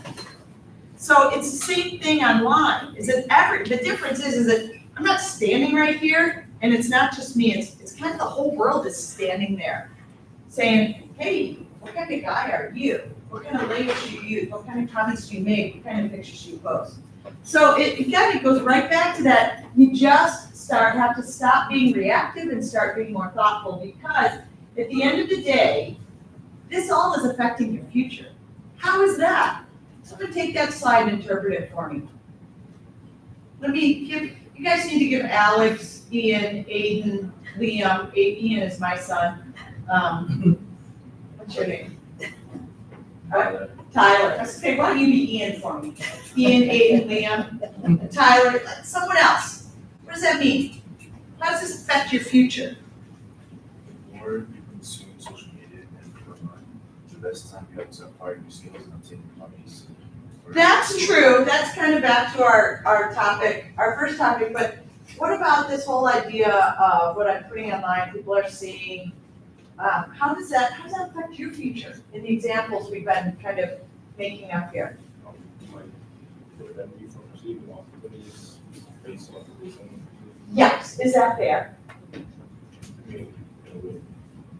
But That's a great answer. That's perfect. The answer is, no, it's not fair, but it's a fake question that I just gave you. It doesn't matter. It doesn't matter if this is fair or not. To be honest, I would agree. I think at the age of 15, 16, the fact that you're gonna be held accountable for the things that you choose to post online in 10 years, that seems like a really unfair deal to me, doesn't it? Aren't 15-year-olds supposed to be able to make mistakes? Isn't that part of growing up? We learn from our mistakes. Yet here I am telling you, you're gonna be held accountable for the things you put online in 10 years. That sucks. But I said it's a trick question. The reality is this is the world you're living in. We're living in a challenging world where you have the access to the software or to the social media that requires some high-level thinking in order to protect yourself. Probably higher level than 14 and 15-year-olds should be responsible for, but I can't change that. I can't put the genie back in the bottle, as we say. We have all this access, so the fair part, Alex, here's the fair part. The fair part is that you control what you choose to put online. That's the fair part. So you guys gotta really start to err on the side of safety in terms of who's gonna see this, how are they gonna think about this, how will they view me if they see this? He talked about, I may not get a scholarship to a program that I wanna get to because I want to be a professional baseball player. That's a big price to pay for some random dumb comment you made online. And I could stand here for 2 hours and give you examples, especially of professional sports figures that said something online that paid a price for it, that lost a draft pick, that lost money on a contract. And we're talking millions of dollars. You guys want to hear a quick story? Do you guys know NFL football very well? A little bit. So Josh Allen, do you know who Josh Allen is? Quarterback of the Bills. He came out of college in 2018. And in 2018, in that particular draft, there were 4 quarterbacks who were vying to be the #1 draft pick in the NFL. That is a huge, huge honor, as well as a really, really big paycheck to be the #1 pick in the NFL draft. And that particular year, the team that had the #1 draft pick was the Cleveland Browns. And for 3 months, all you heard about on ESPN was, is it gonna be Josh Allen or is it gonna be Baker Mayfield? Or is it gonna be Josh Rosen or Sam Darnold? Those two kind of flamed out, we don't even need to talk about them. But back and forth for months. Finally, the Browns came out and said, we're drafting Josh Allen. And we were talking, this guy's gonna make $70 million because he's the #1 draft pick. $70 million. I'm not sure about you. That's a lie. Okay, so now we're the day before the draft, Wednesday morning. The draft starts on Thursday. And I'm watching ESPN as I'm getting ready for work, and across the bottom of the screen, it says Josh Allen, inappropriate tweets. Like, what? What happened was someone discovered 4 tweets that he sent. He's now 23 years old when he was 16. Oh, come on. Let's do the math. 7 years. 4 tweets. And this is back when Twitter allowed you 180 characters. I can hardly say hello in 180 characters, much less send out tweets like that. And they had racist language, homophobic language, and sexually inappropriate language. 4 tweets. So Josh Allen spent the entire day on TV, on ESPN, with a microphone in his face, answering questions like, are you racist? Are you homophobic? And the answers are no, I'm a good guy. Go talk to everyone he went to the University of Wyoming, on the Wyoming football team. I am a leader. I'm a good guy. You can ask, the lineman that was a homosexual. You can ask my black running back. I'm not any of those things. He's telling the whole world this. And by the way, it is not comfortable to be asked these questions anywhere, much less with a microphone in front of your face. And finally, the guy said, "Why'd you post that?" You know what his answer was? "I was young and dumb. I didn't know any better. I didn't mean anything by it. I was just joking." 7 years. And by the way, when he got to be a big star quarterback in college, I'll bet you my life savings that some agent came and scrubbed his social media and went through every single post of his entire life and deleted. How were those posts uncovered? I don't know. It goes back to what goes up stays up, regardless of whether you delete it. So now, the whole thing went back to the Browns, the owner of the Browns. Are you gonna draft him? Are you gonna spend $70 million on this guy? So I'm in a classroom with 7th grade boys, and a boy raised his hand, we're talking about this, and he's like, "This is stupid." And I'm like, "Okay, tell me more." And he goes, "The Cleveland Browns are awful." True point, fair point, I agree with you. And he said, "And they need the best quarterback." And this is not about what someone tweeted. This is about how good he is, how far he can throw the ball, how fast he can run, how strong he is. Why are we spending all this time over 4 tweets he sent 7 years ago? You told me something you don't even remember 20 minutes ago. Because it's about our character, right? If I'm gonna spend $70 million on someone, regardless of their athletic ability, you better bet your money I wanna know about their character. Especially a quarterback. A quarterback is viewed as what? The leader on the team. So maybe this owner says, "You know what, I've talked to Josh, he's a good guy, he is not like that. I do believe that he was 15 years old and he was young and dumb and people make mistakes. But what if he spends that $70 million, he brings him into his locker room, he's the leader of the team, and the running back or the wide receiver says, 'You know what? I don't care if he's young and dumb. Those comments deeply offend me, and I don't want to be a part of him. I spent $70 million on this guy as the owner of the team. Do you think I want to take that risk?' No. So you know what the Browns did? They went on Baker Mayfield. And Josh Allen went number 7 in the draft. He lost probably $20 million. Pocket change, right? Now we can look back 8 years later and say, he is a good guy. Browns made a mistake. Because they continue to draft terrible quarterbacks. And the Buffalo Bills are one of the best teams in the NFL. But it goes back to what you said. What we put online may create doubt, questions about our character. And we're living in a world where no one wants to take risks. Risk is money, and no one wants to take that risk. So my message to you, not that you're the best quarterback in the NFL, maybe you could be the best baseball player in the MLB. I hope you are. I would be so excited. I would come to Wrigley Field and I'd be like, "Alex, I know you!" And you better come over to me. But what you don't want to do is you don't want to create a reason for someone to question your character. It goes back to that idea. Who gave me the definition of reputation? It goes back to that. That's why I started with that definition. What does someone think?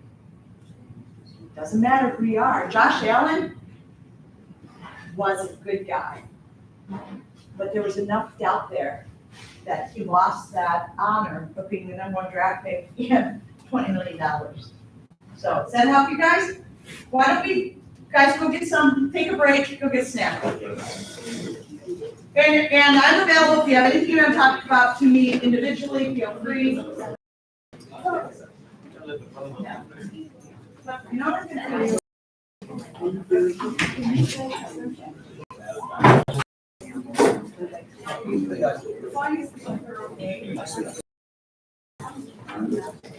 My number is 610.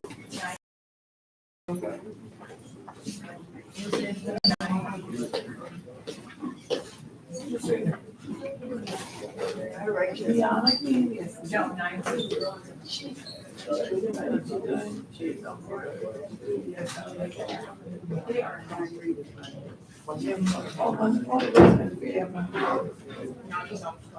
So do I. That's what I tried to.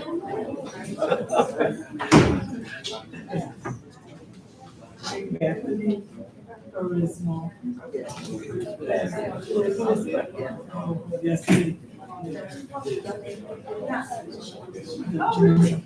The one who said, conversation. Yeah. Hi. Hey, thanks for all your good answers. Where's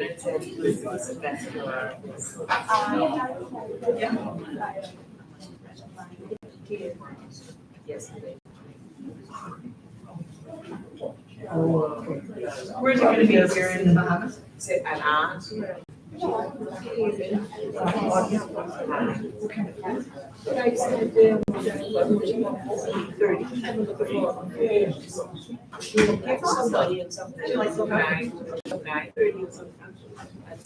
Have you ever flown? Do you know Alex? While she was going by she was coming walking and saying, you see her. Yeah. So he get what you ask you. The other day she. Stay right here. I'll go grab her.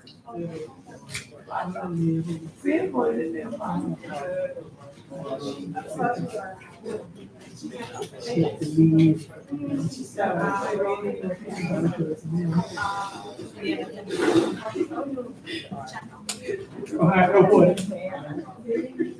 Malik over there.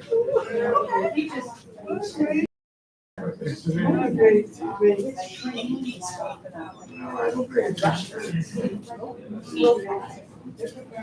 Because he asked me to visit them, like, we have to.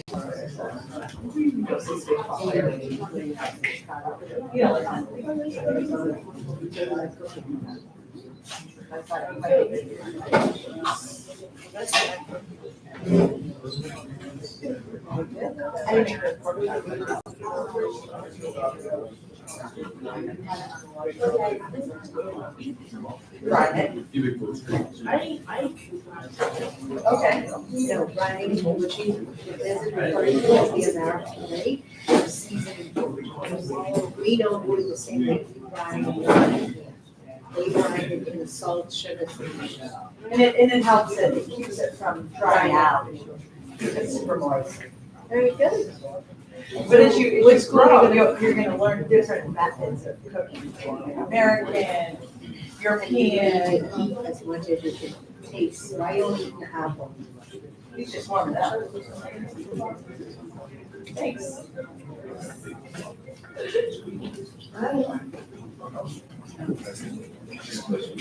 Yeah.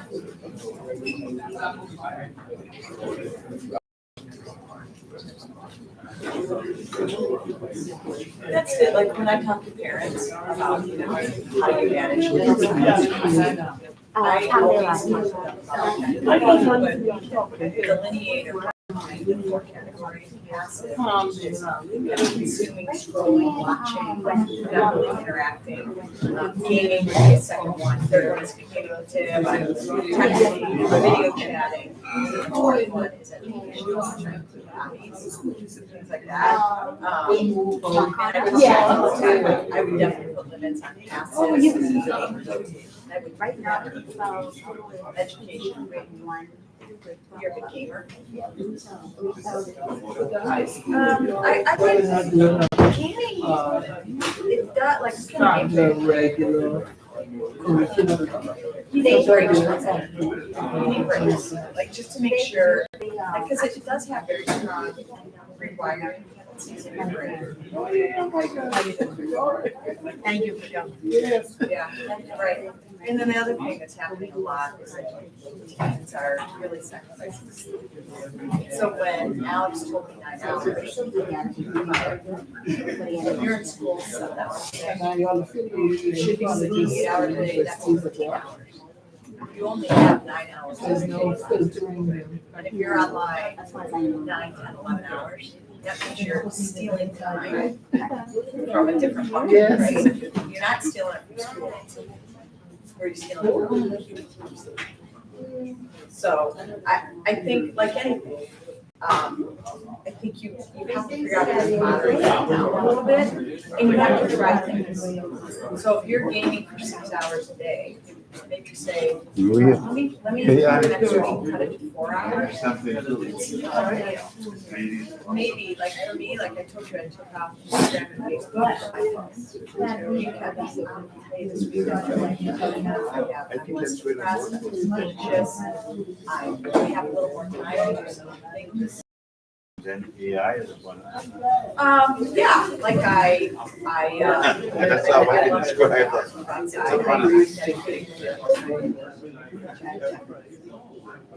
Yeah, it's gonna usher the system. But also, Yeah, it's gonna usher in the read a system. full book and like, You work for better. because every night I get in bed and so. Right? So it's like that. I don't say no. We like our play. I see the apple. Apple that, and then like late in the night, you get so hungry. What does it do? You're not gonna eat it from the old. I have to make sure that what I do and I eat other ice cream. You bet. One that is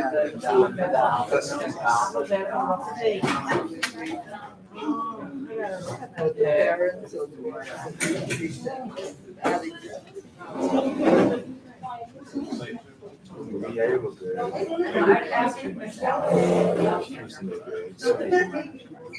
Yeah, with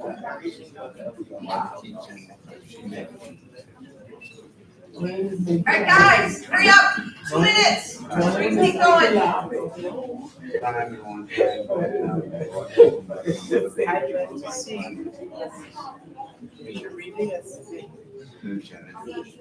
to close that case. Keep up with it. I have to close that case.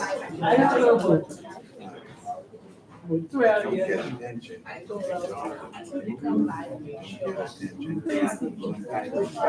promise. I try to do that. So thank you very much.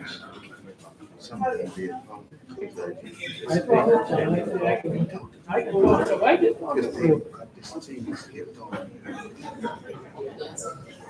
when I was there, was trying to do it. Oh, I'm trying to be so I hear you, but then you can't break the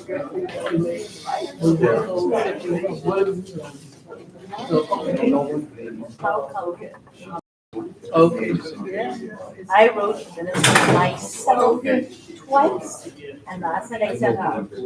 I don't want to say. I understand the play.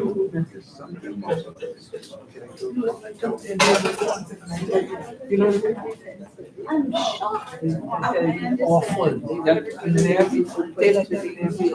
You had to have family lined up to come, and they just waited till they couldn't come because they didn't, the message didn't go down. We want my. Exactly.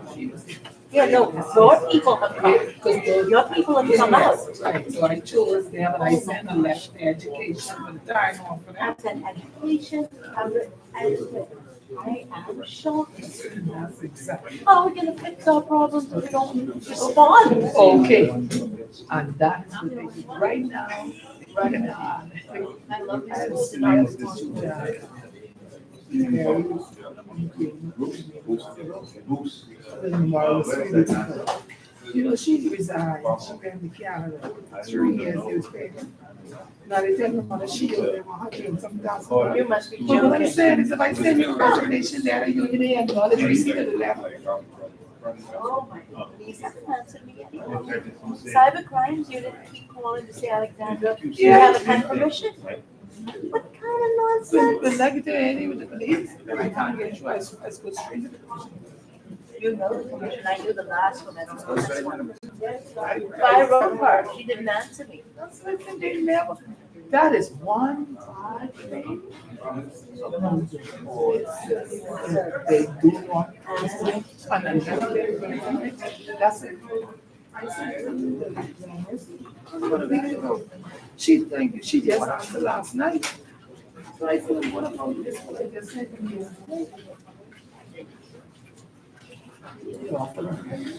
Wow, they offer. I am shocked. I'm not giving private. You know, just organize. No, no, no, no. Talk to them. That's,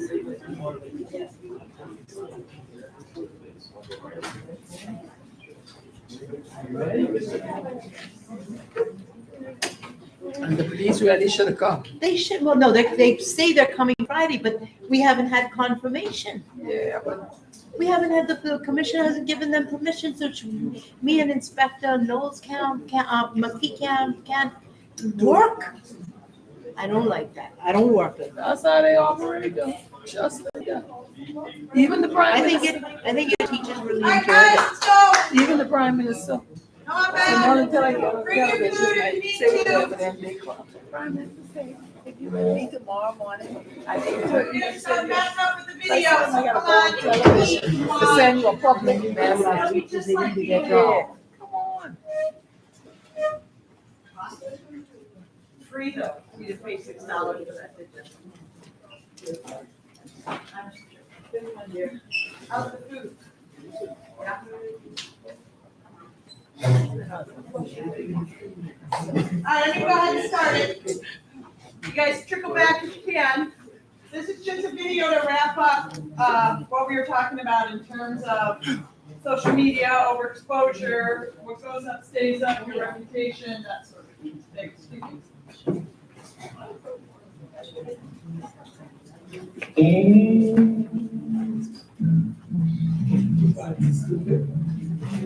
Hey, I'm Eduardo.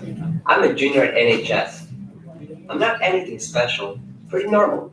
I get good grades, and my friends are pretty cool. What's up, Betty? And even my parents aren't too bad. We love you, mijo. I also do a little swimming. Actually, some recruiters have been checking me out. I'm hoping to get a scholarship to college, so my parents don't have to worry too much about tuition. Last week was a championship meet, and it was awesome. Our team owned, and I set a school record in freestyle. Someone from the team decided to throw a party, and it was crazy. Everyone from school was there, including the hot girls my size. People were acting so crazy, I had to take those pictures, man. I may have had a little too much fun. It probably wasn't the smartest thing to take pictures, but then I got really dumb and posted them on my page. It's just what everyone does. And I didn't even think to use my privacy settings. So once I posted them, everyone could see them and anyone could share. I found that out when I was called to the principal's office and saw some of the pictures from my page sitting on her desk. Coach was there too, and he was really disappointed. It seems like one of my so-called friends had sent them the pictures, but which one? It could have been anybody. My ex-girlfriend, who's always mad at me for something. One of my teammates, who seems kind of jealous. It could have even been some guy I spoke to once in the 9th grade. I guess it doesn't even matter, because I'm the one who put the pictures up there in the first place. Now my principal's saying that I violated the student-athlete code of conduct. I signed it at the beginning of the year, and it's 0 tolerance. Meaning, no more chances. I'm off the team. Goodbye scholarship. On top of that, I got suspended. I've never seen my parents so mad. Even my teammates won't talk to me. Some of them were in those pictures, and they've been called into the principal's office too. At first, I was really mad at whoever sent the pictures. What business was it of theirs? But then, I realized that as soon as I posted the pictures online, I made it their business. It was really all me. I was 2 kinds of stupid. I was the one who broke the rules. And then I posted the pictures online. It was one mistake after another. So that's my story. I used to be this kid, and now I'm this kid. And this was all it took. So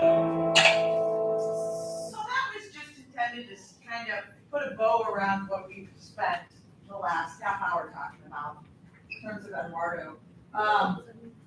Like I said, I could stand up here all day and tell you give you different stories and examples of people who put stuff online that then turned around to very, very much regret it. People your age, a lot of athletes losing scholarships, people losing jobs, things like that. Actually, I don't think that's going to much, so we're gonna skip through that. And I want to now move to a different topic.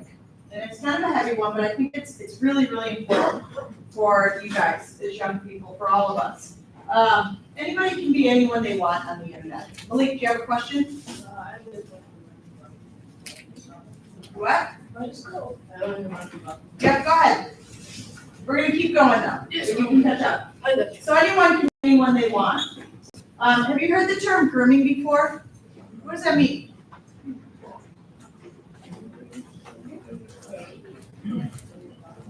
Well, grooming in general means building a relationship, right? What we're gonna talk about is kind of that minor component. Yes? Tyler?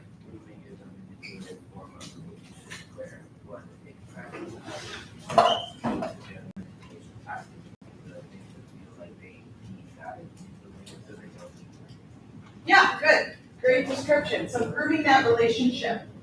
I'm gonna put these 5 steps up, what grooming looks like. Leave that there. You guys can kind of refer back to that, and guess what I'm gonna do? Tell you a story. Another story. You like the stories? Alright, so it's a little Americanized, but you'll be able to follow it, right? It's about a girl named Anna who was a freshman in high school. So she was 15 years old. So we call a freshman, that would be 9th grade, which would probably be 10th grade for you guys, something like that. Doesn't matter, about your age. And Anna played volleyball. She was a very, very, very good volleyball player. She played for her high school, but she also played on a private club team. And that's where the real players play, is on these club teams. And the club team that she played for is one of the best in the whole United States. And typically, anyone on this club that makes this team, they eventually get a full scholarship to college. It's kind of a feeder program in colleges. The coach of the club is incredibly tough. Really, really strict. And he had a lot of rules about, girls went to bed and what they ate for dinner and lunch. But he also had rules around their technology and their electronics. And he literally hated cell phones. Hated them. So his rule was this: don't ever bring a cell phone into my gym for practice. If you do, if I see you with the cell phone, you will run for 3 hours. You won't touch a volleyball. That's pretty rough, isn't it? Yeah. Yes. Good question. She asked if the story. His other part of the rule was when they would play in tournaments. So they'd go somewhere and it'd be Friday, Saturday, Sunday. There'd be 100 girls teams at these tournaments. And he said, if I see you with the phone at a tournament, you are benched for the entire tournament. Now think about it. The girls on this team are being highly recruited by college coaches. You don't want a college coach to come to a tournament and have you riding the bench the whole time. That is not going to be good for you. So as a result, all of these girls, they never brought their phones anywhere near the gym, the tournament. They left them at home. They left them in their cars. They didn't put them in their backpacks with them. They did not want to be caught. So this particular weekend, Anna has a tournament Friday, Saturday, Sunday, doesn't look at her phone the entire weekend, gets home Sunday night, and like all of us, the first thing she does is on her phone. I get it. Check, see what's going on, what did she miss, messages, posts on social media. And she opens up her phone, and one of the first things that pops up is a friend request from someone she's never met. And I think it was on Instagram. So with the friend request was a direct message. Saw you playing this weekend, you're really okay? So, what's the first thing you would look at to see, do I want to connect with this person? The profile page. Because on that profile, at least in the United States, with teenagers, it's usually the picture. It's their school and their graduation year. So it's gonna give her a lot of information about who he is. And so she looks at the picture. He's cute. Oh, whew, he's so cute. He's really a nice looking young man. Okay? Then she looks at the school. And he goes to the school. It's named Hinsdale Central. Wouldn't mean anything to you guys. It's like 2 towns over from her. Very nice school. All good. And then she looks at the age. She's a freshman and she's class of 2020. And his graduating class 2019. If she's a freshman, a 9th grader, she now can figure out he is a 10th grader. He's 1 year older than her, right? You guys following me? So would you say at this point, okay, I always say, you know what I mean by green light, red light? Green light means go, it's good, red light means problem. So are we gonna give that a green light or a red light? Green, it was green after the cute picture. Okay? What's the next thing? She's not ready to allow him to follow her yet. She's gonna look at 2 more things. What's the next thing she's gonna look at? You tell me. The stuff he posts. Exactly, and then you're gonna give me the third one. You guys are right there. She looks at his post because what does she want to see? Does she want to see what he wrote or does she want to see? She wants to see pictures. Because, I mean, this is all sort of who we are as human beings.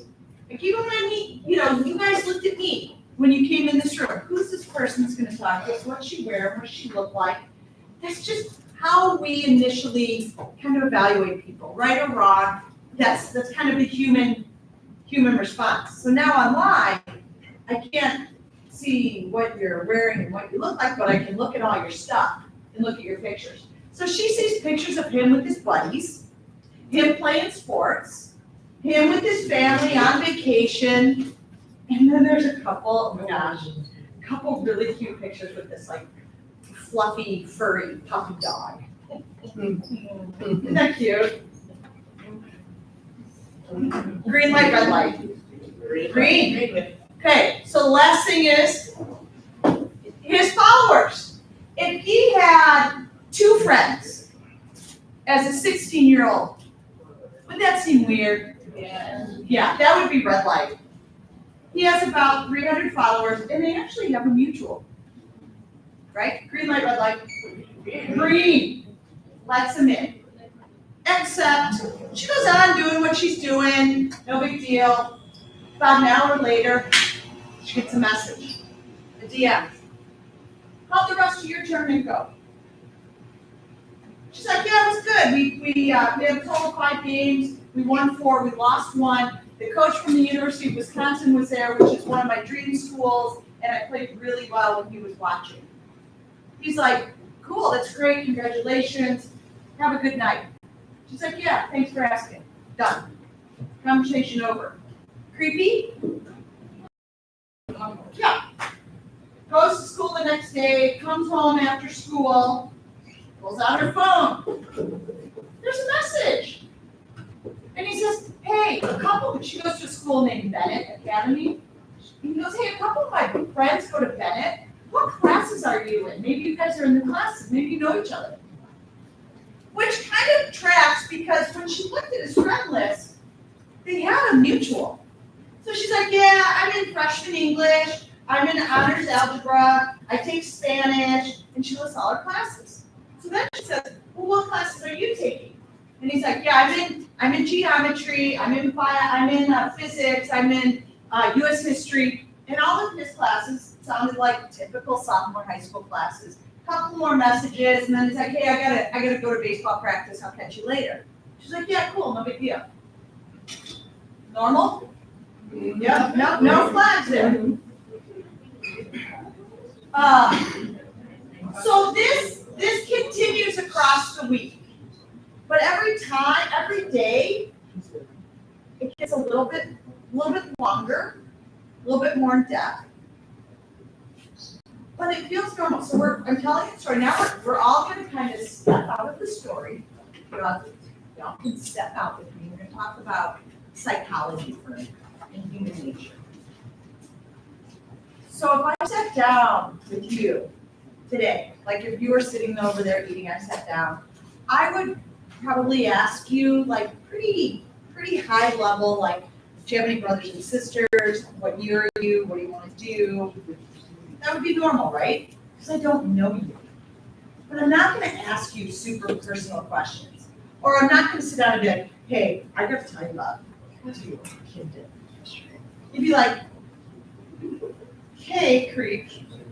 Like, I don't even know you. Like, do you know what I mean? We sort of have these tolerances. Have you ever been with someone that right out of the gate, they're just too much, too fast? And you kind of walk away like, ew. But if I was in school with you and every day we talked, and might start kind of think about walking into the ocean, right? When you walk in, you just kind of get your feet wet. But as you get more comfortable, you go a little deeper, go a little deeper, go a little deeper. And isn't that how friendships work? Relationships work? Normal, healthy relationships? I guess we get to know people, we start to share more about ourselves. And then as they become a friend, we feel more comfortable sharing more and more. And this is exactly what's happening with this guy online. At first, it's just really superficial, like, what do you like to do? How many brothers and sisters do you have? Where do you hang out with your friends? But after a week and lots of messages, she feels like she's made a friend. He's really nice. He's super easy to talk to. He's funny. He's cute. Never gonna forget that he's cute. And what starts to develop? Feeling, a relationship. What kind of feelings? Romantic, right? So here are I'm gonna be Anna for a minute. You guys are gonna be my girlies. I would come into school in the morning, guess what? Oh my God, we were messaging last night till like 1 a.m. Oh my God, he is so cute. He is so nice. He is not like the boys here. Like, you know how annoying these boys are? He's different. I really like him. And you guys high-five me, you're high-fiving me, let's go get him, girl, queen, all the things you like to say. And so this goes on for like 3-4 weeks. Thousands of messages by the end. At the end of a couple, 2-3 weeks, if she's not at volleyball or in school, you know what she looks like?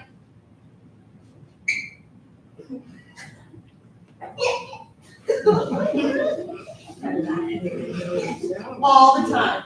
1 o'clock in the morning. We already talked, what you guys already talked about. We lose a lot of sleep with this. She's losing a lot of sleep, but that's okay, because it's all the feels. And I know a lot of you know the feels I'm talking about. It's exciting, it feels good, you say lots of nice things, you feel like someone, like there's no better feeling. And I'm not talking about you, I'm talking about everybody. There's no better feeling than someone thinking you're valuable, or you're attractive, or you're nice, or you're interesting, or they care about your problems. And that's what's happening with these guys. And when I'm coming into school after 4 weeks, I'm like, woo! You say to me, do you think you'll go out with it? And I'm like, I can tell. He's gonna ask me, but I'm a traditional girl. I'm gonna wait for him to ask me, right? Boys ask girls in my world. So, okay.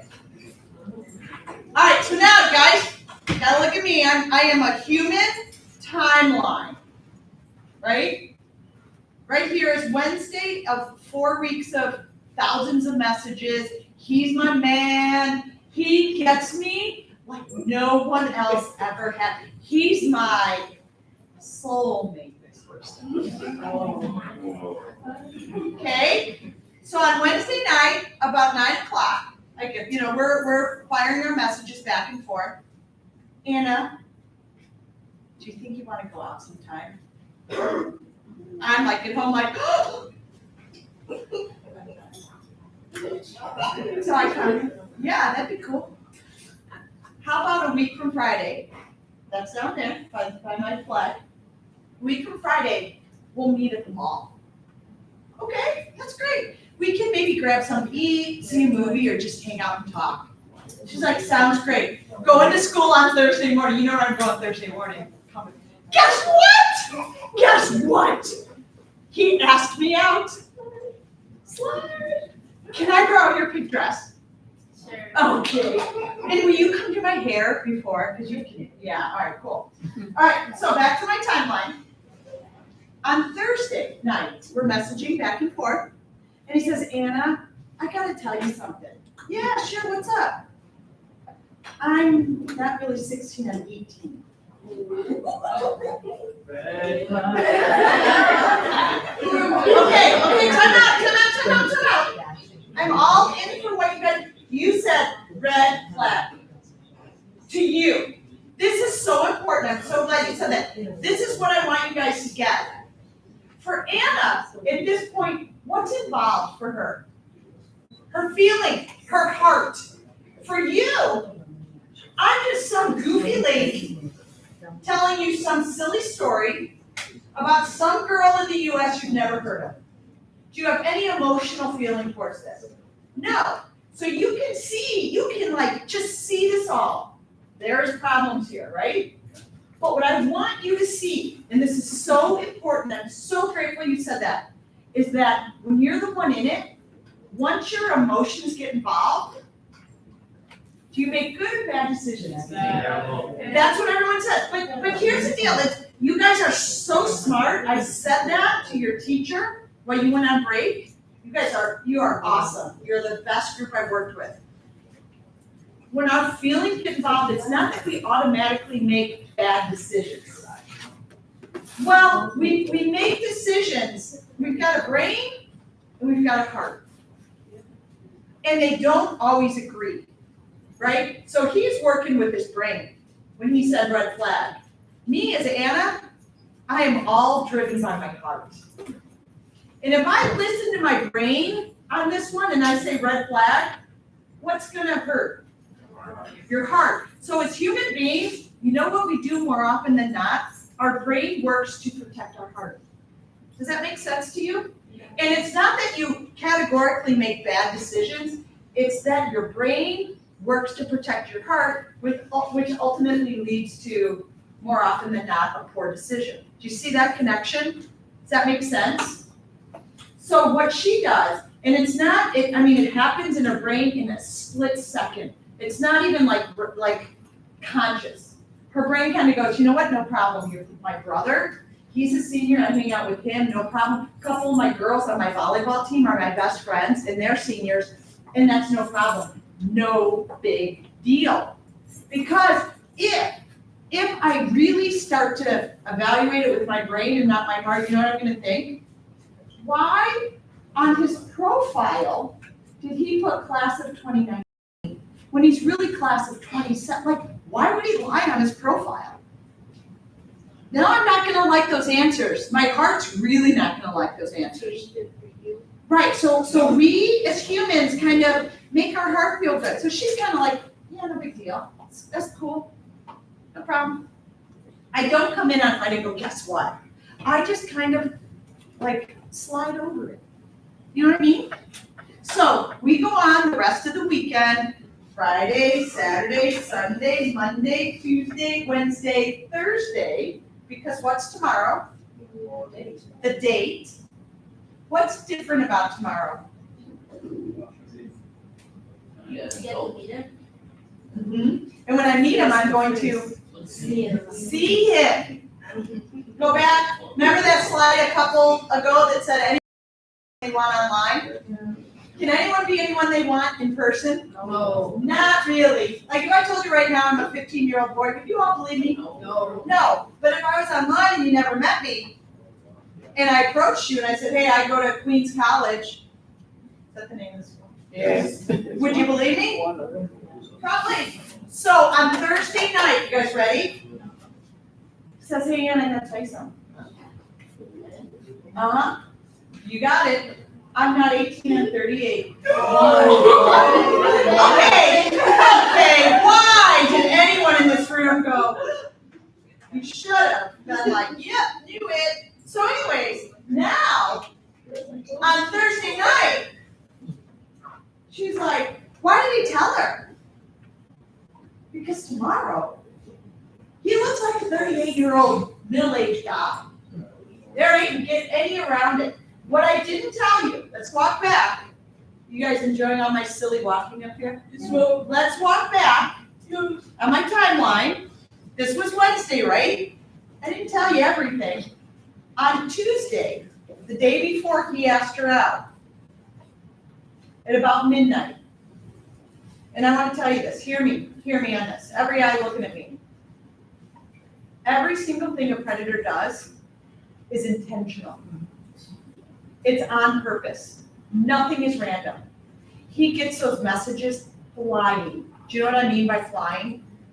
Have you ever been in a conversation with someone where you find yourself smiling at your phone and you message them and they message you right back and you message them and oh my God, it's so fun. And you're going back and forth and you send a message and you just sit and stare at the screen until the message comes back. You don't flip over to Instagram. You don't go message anyone else. You are right in it. You ever had that? Yeah, we all have. He gets those messages flying because the faster those messages fly, the less thinking is happening and the more reacting. Hold your question.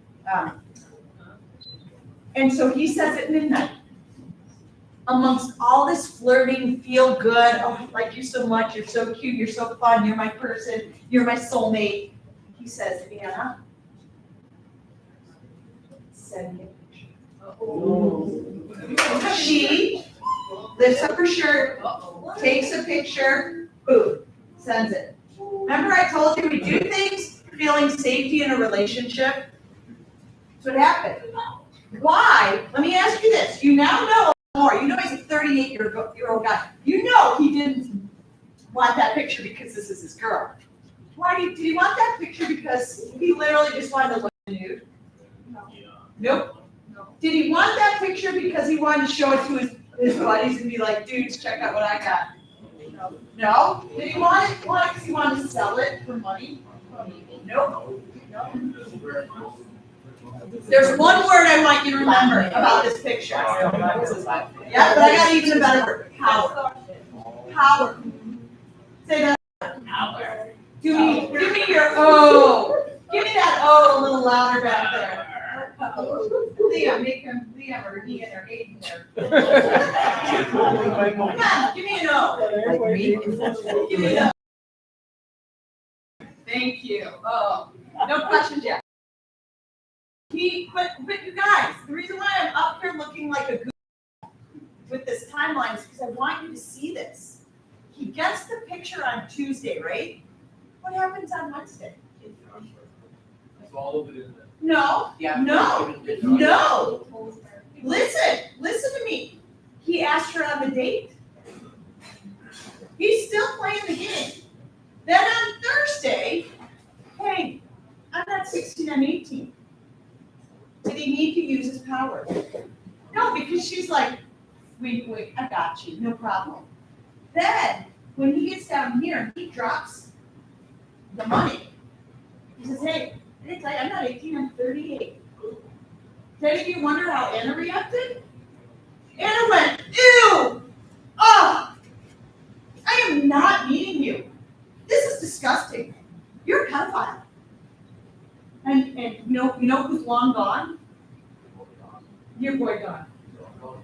The boy who understands all the problems, shares his problems, so cute, very nice, and now she is talking to a predator. And he doesn't need to keep up that fake facade of being that nice, cute boy, because he's got power. So when he says, hang on a minute, let me get through the whole thing.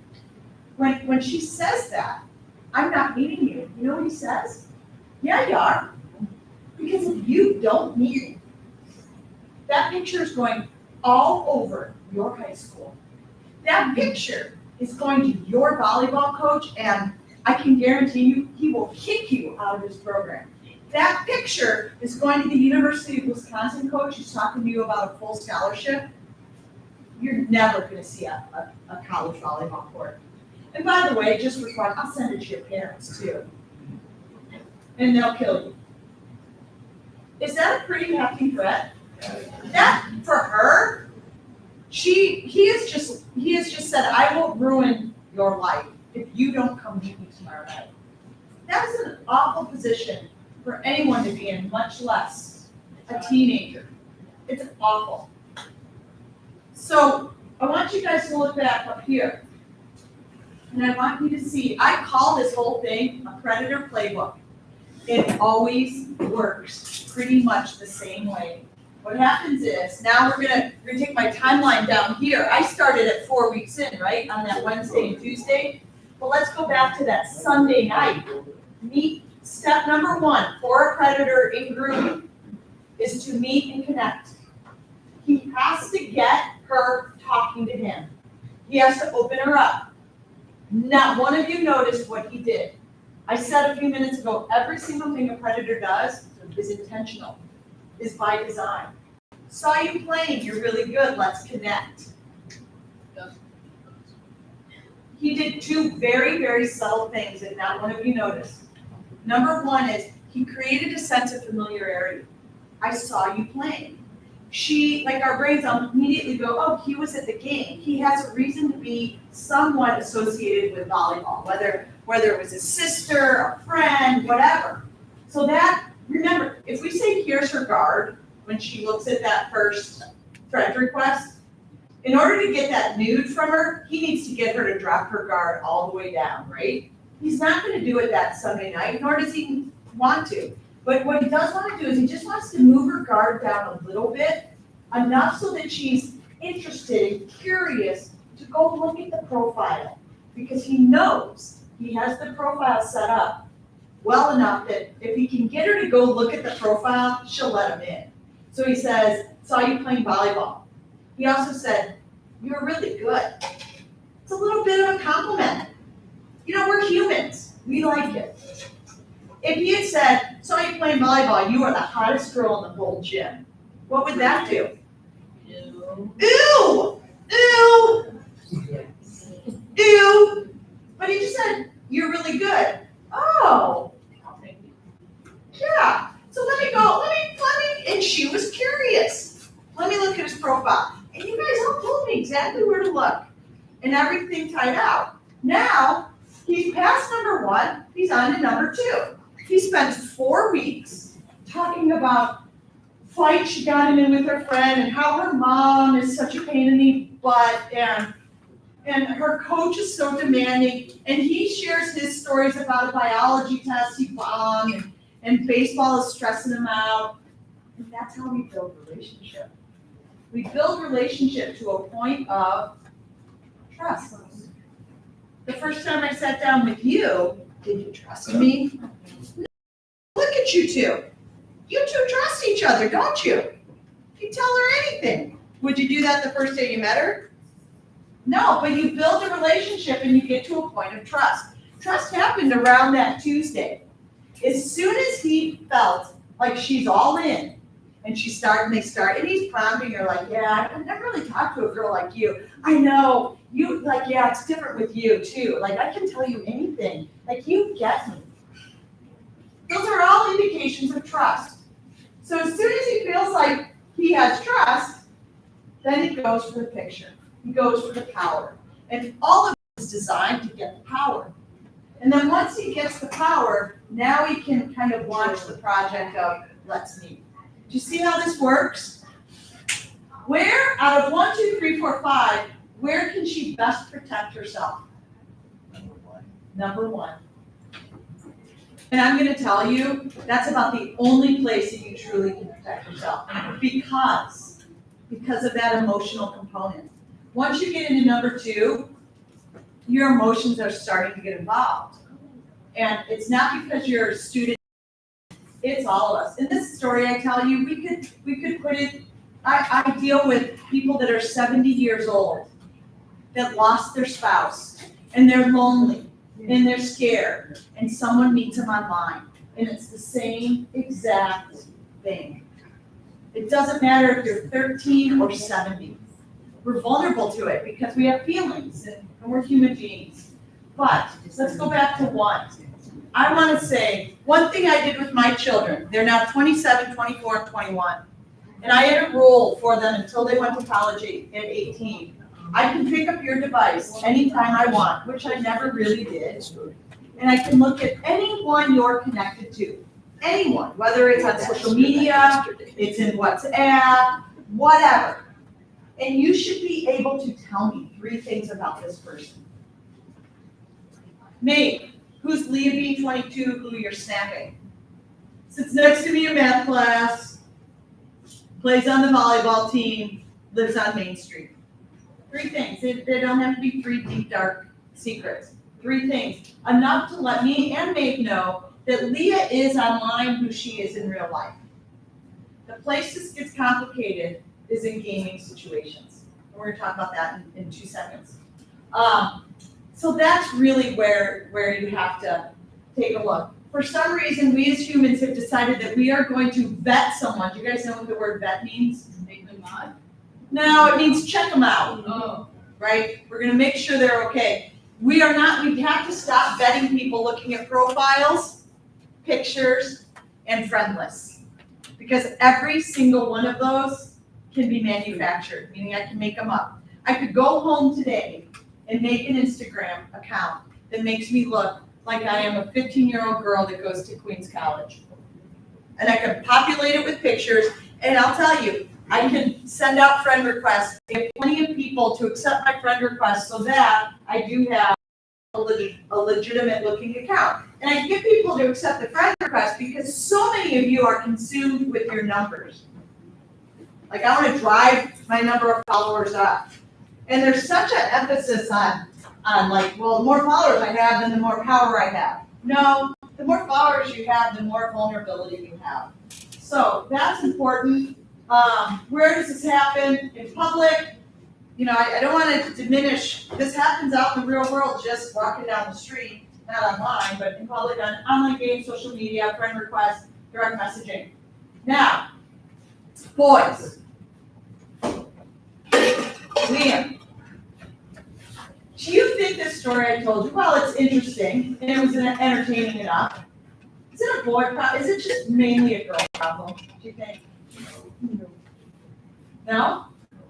Does this mostly happen to girls? It does. Good answer. You guys are a lot smarter than the American kids I deal with. But there's a name, and I want to talk. I really, really want the boys' attention for a moment, and the girls, but mostly boys. Have you guys ever heard of the term sextortion? Nope.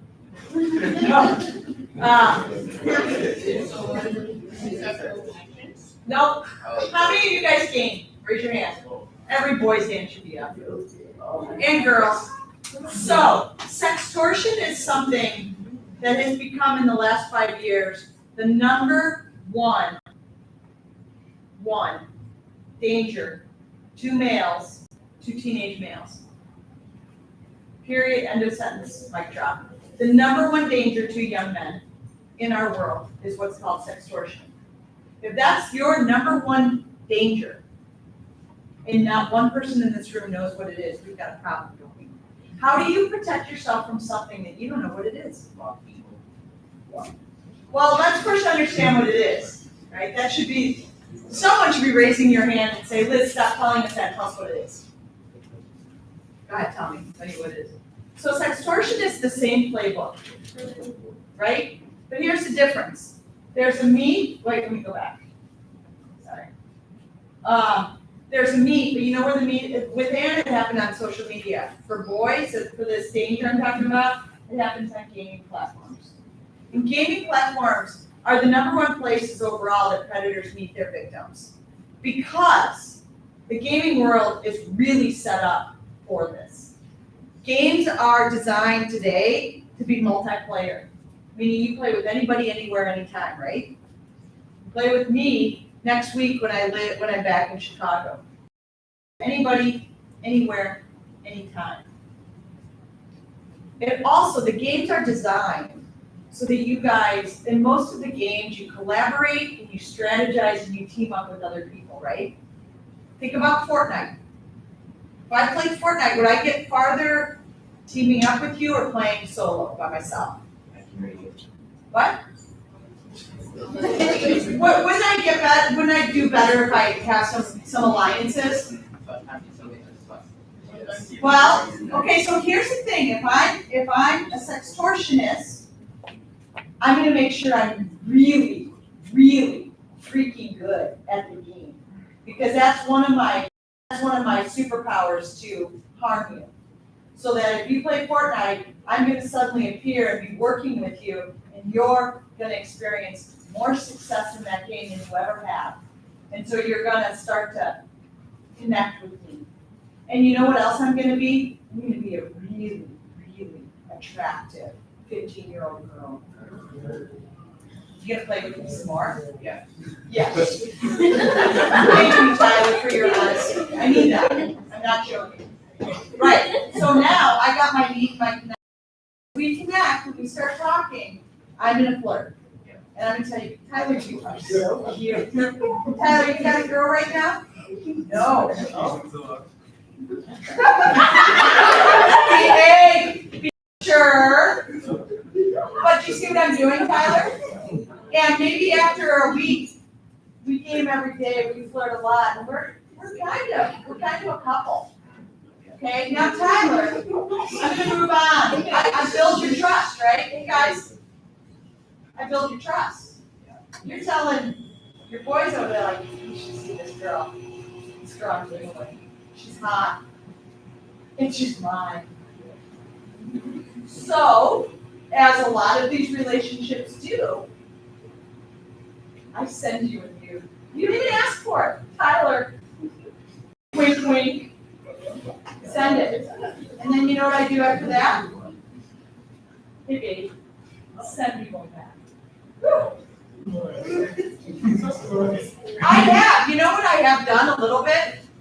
Even though I sent it wink, wink, I really like you, I want you to have this, I've kind of created a sense of obligation to send me one back. This is what we do in relationships. We help each other. I gave you one, you're going to give me one back. Wink, wink. As soon as I get that, you know what I do? You have it. And it's not even a me, because I'm a 57-year-old woman extorting you. And I did not send you a picture of me because you wouldn't be interested in that. Oh my, you know what? First of all, guys, pictures are the easiest thing to get off the internet, you know that. So, but you know, you thought it's me, it was just a shot from here down, no big deal. But as soon as I get yours, you know what message you get? No, here's the message. Send me $200 by 5 o'clock. Pictures going everywhere. Blackmail. That's the extortion. Remember the word was sextortion? Sex is the sharing of inappropriate images, of nudes or semi-nudes. Extortion is the force. So you know what you're like, oh my gosh, I totally got tricked. Who cares? You owe me $200 for that picture. It's going all over. And your life is over if it's out. Forget about it. You will be humiliated. You will be out of your sports. You won't have a friend left. I'm sending it to your parents. Your life is over. However, if you send me $200, I'll bury the picture, I'll delete it, and you will be good. What are you gonna do? Yeah?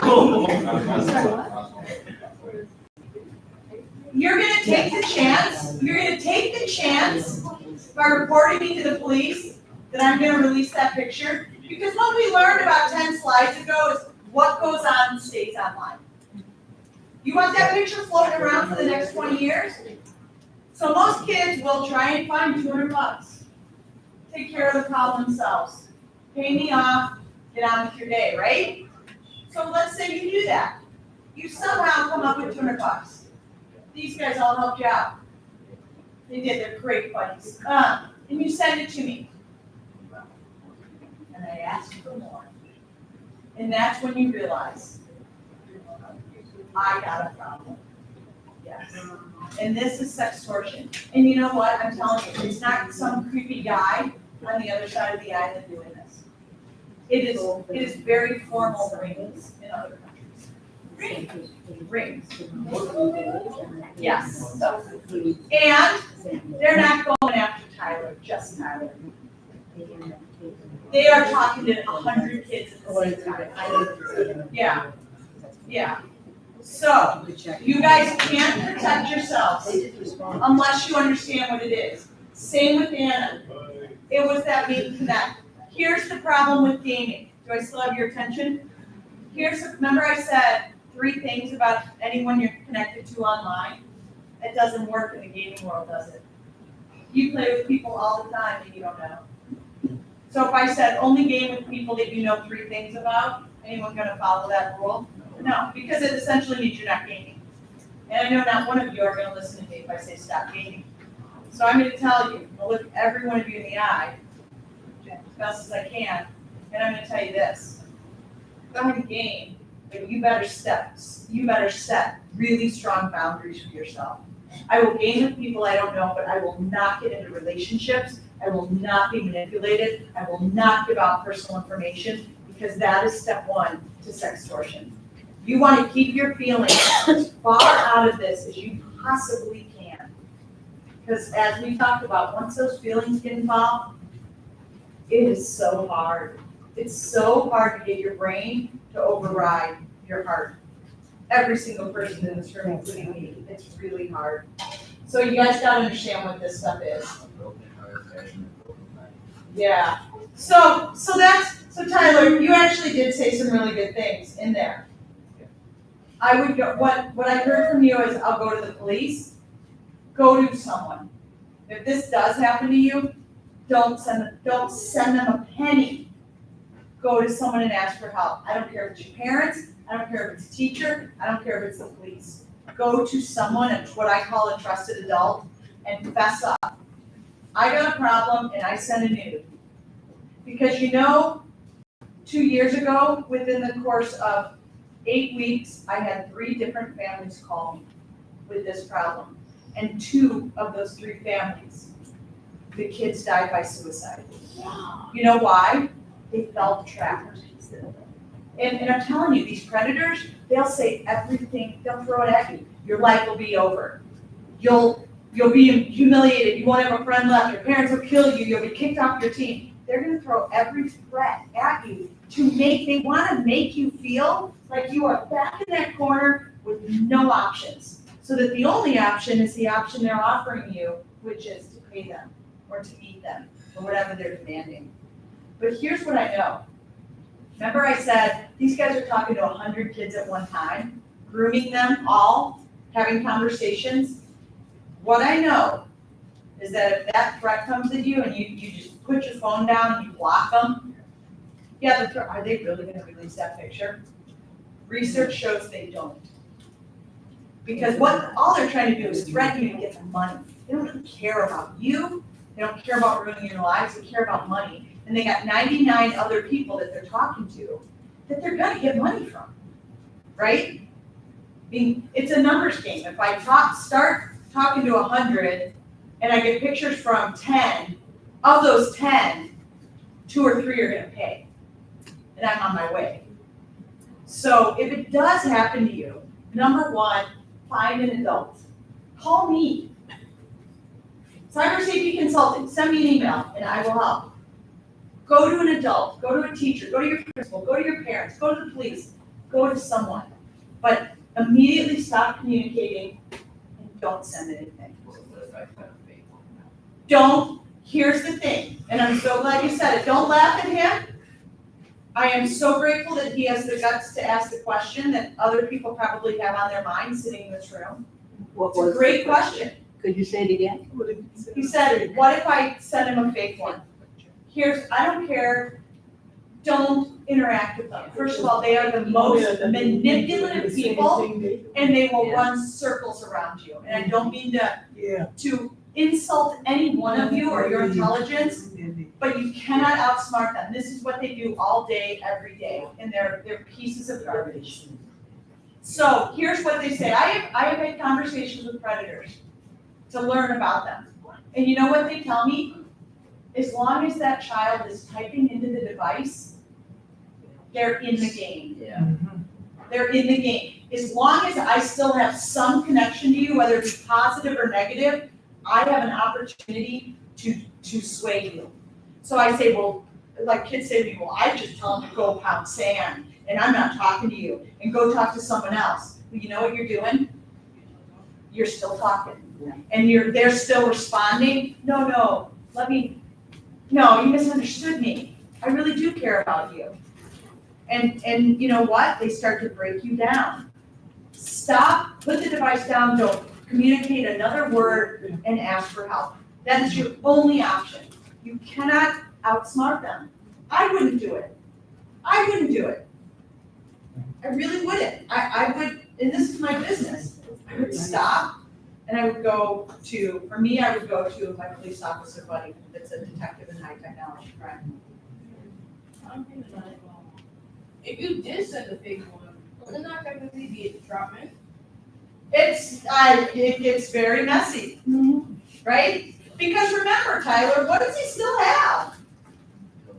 He still has your picture. I'm saying if you instead of sending your real picture, you send a fake one. Well, let's go, now you're changing it based on what you know now.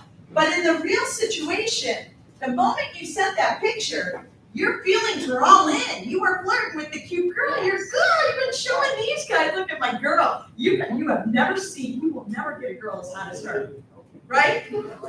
So now, Tyler, think about this. Not only do you like her, but you are all buffed up because you have a girl that is not one of these guys ever going to get anything. Yeah, but that's what we're trying to create. We're trying to create a situation where Tyler feels like this is it. Yeah, the top of the word. Euphoria. Have you ever heard that word? It's like a drug. Okay, euphoria means like this feeling of total bliss and happiness. That's what Tyler's been feeling for 2 weeks. All right, look at these signs. We're gonna do this, and what time do you guys have to leave out of here?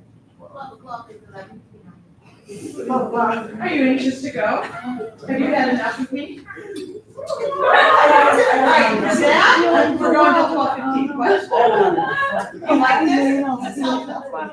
Okay, take a look at this, guys. So I told you the story, we talked about the concept. Now, like the other things, like 3 things, have a set pause before you post. I want to give you the kind of the practical things. These are some red flags.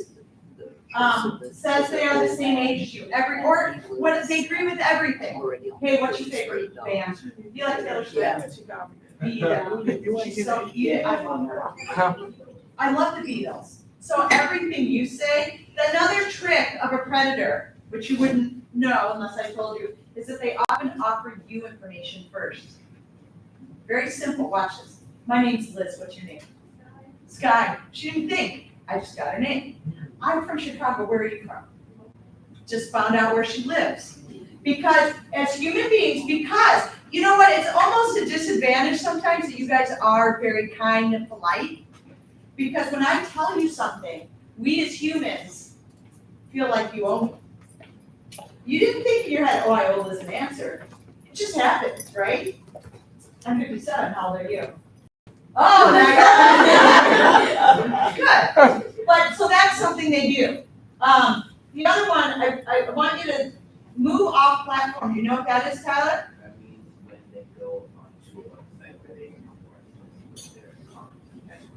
Yeah, pretty much. So when my first example is I met you on Fortnite and we were messaging, that's, yeah, Roblox, those are pretty, Very common, actually. they're open chats and there's no privacy. So as soon as I feel like you trust me a little bit and our relationship is rolling, I'm gonna ask you like, hey, are you on Snap? Can you send me your Snap and let's talk there? It's just easier for me. I've just taken you off platform. I've moved you from a public place to a private place where now I can be more explicit, more flirty, where I can send you pictures, you can send me pictures. So that's off platform. And then, I don't know, oh, this is the third one. Look at the last part, ask you to keep it a secret. No one should ever, ever online tell you, don't tell anyone. Hey, we're cool, right? We're really good. This has been fun talking to you. just don't tell your parents. They're gonna think like I'm some creepy predator. They went and saw that Liz lady talk, and now they think everyone you talk to online is like bad. But you know I'm cool, right? See how I did that? No, it is a red flag. But you got, like, when you sit here without the emotion, it's easy for you to see that, and you also know why I'm talking to you. But when you're in it, the euphoria, the feelings, they cloud all that rational decision making. One more thing I want to say about this, especially at your age. I'm no idiot. As a parent, I don't know that much about what my kids are doing. But you know, who knows what she's up to? You, right? Remember my story of Anna, and it was fun. I said, okay, guess what? Right? These are my friends, I'm telling them everything. One of you should be saying, wait a minute, wait, time out. How do you know this guy is who he says he is, Liz? Or Anna, whatever my fictitious name is. One of you guys, if you're my friends, you need to start being, because your emotions are involved. And I'll tell you exactly what I would say if you approach me. I don't get it. I got this. I know what I'm doing. Like, just at it. Well, he asked me out, I'm gonna meet him. No, don't meet him. No, it's fine. It's fine. We really like each other. Can you imagine how this conversation goes?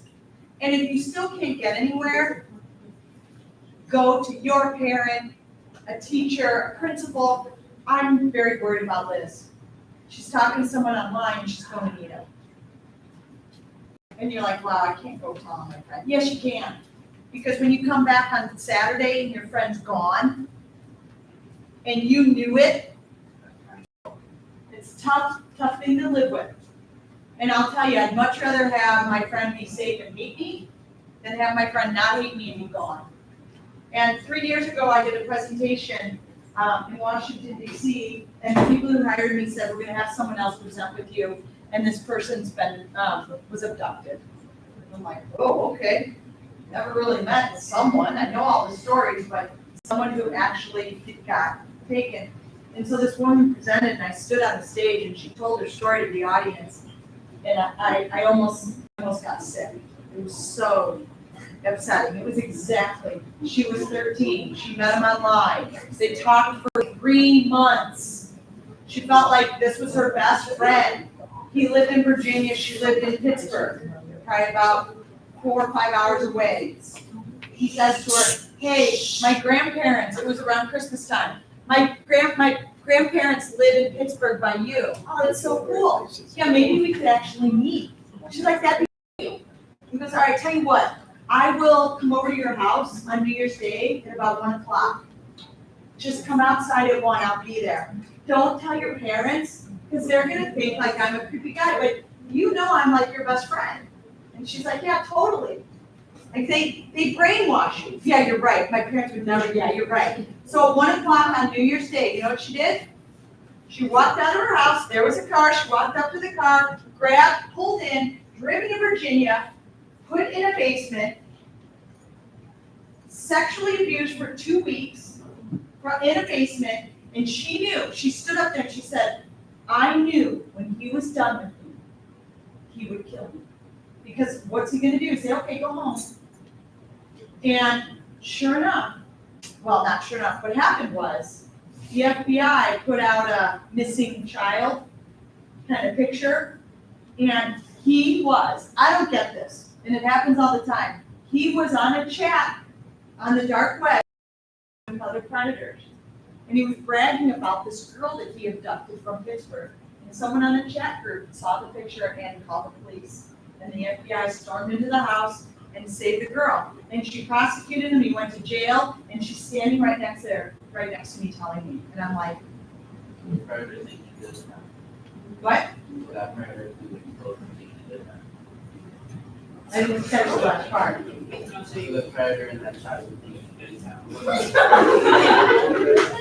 I need that guy ignorance. No, he said that. He's trying to say the predator who exposed the group chat and one of them exposed the Yeah, He's asking you. yeah, I don't get it. No, he means, Like, what, another predator told on the other predator? Maybe, I don't know, I have no idea. I don't know, I mean, I don't get the stupidity of people who do really bad things and then go on chat groups and talk about it. Like, I just, because you know what goes up stays up, everybody can see it, it happened, you guys probably have heard about, it's been the biggest thing in the United States, the shooting of Charlie Kirk. The guy who shot him went on Discord and said he shot him. Like, his father turned him in, but then when they started going back through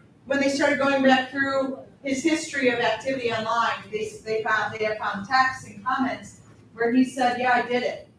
You know, so that's a problem. Anyways, let's keep going. Protect your private information. I don't spend much time. You guys have heard this a million times, I'm sure. The last thing I really want to talk about is misinformation. And this is really important because this is a worldwide huge problem, is fake news, misinformation, and disinformation. And let me tell you why it happens. It happens because any one of us can write things and put them online and say, here's the information. And then you have the algorithms that are then feeding us what we want to hear. The algorithms figure out sort of what your bias is. And they know that if I feed you more information that's similar to what you like, you're gonna what? Stay on longer. It kind of all loops back to all the things we've talked about.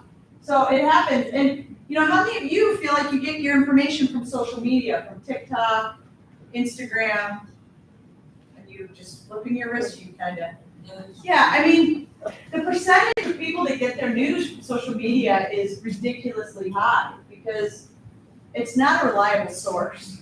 So as you guys, especially in high school, if you go on to college, you have to start paying attention to where do I get this news from? Now, what's even making it more complicated is what? The AI. The AI is making all of this incredibly difficult. So I'm kind of going through this a little bit quick.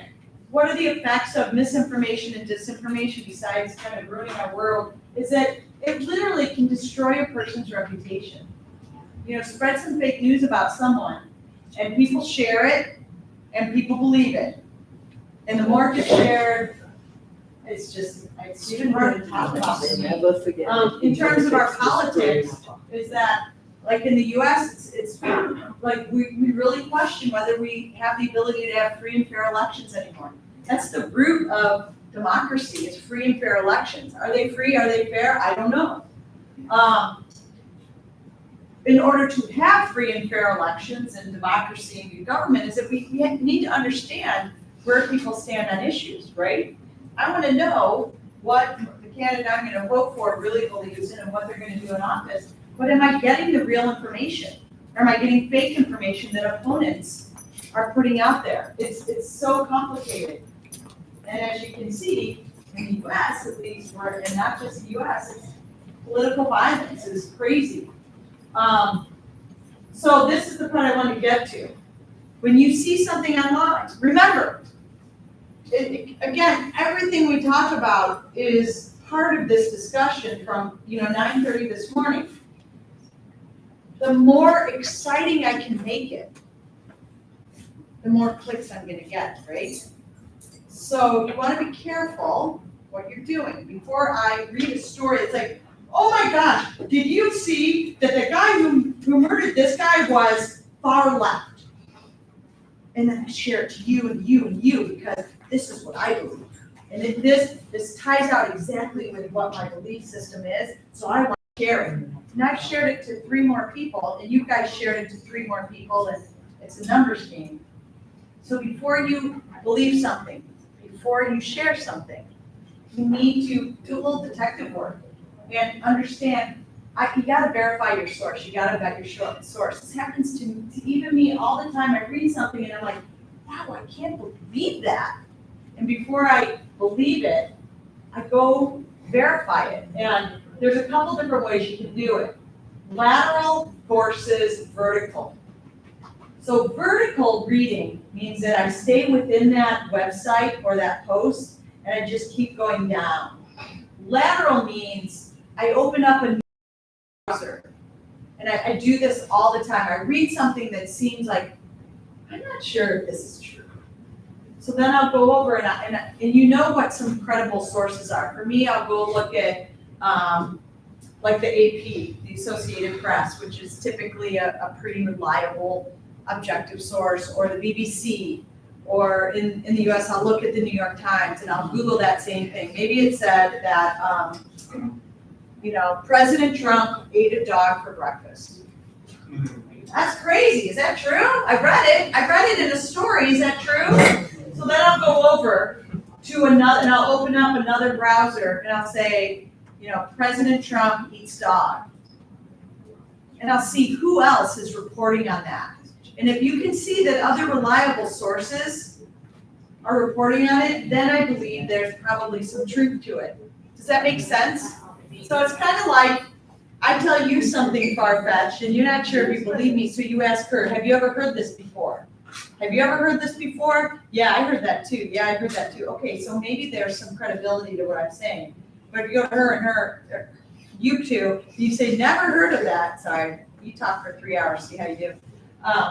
Then you start to question it. So you want to see if there's other sources that are reporting the same thing. Avoid ads, sponsored link, or why do I say ads and sponsored links? What are they getting paid for? Clicks. And the more enticing I can make it, the more edgy, exciting, the more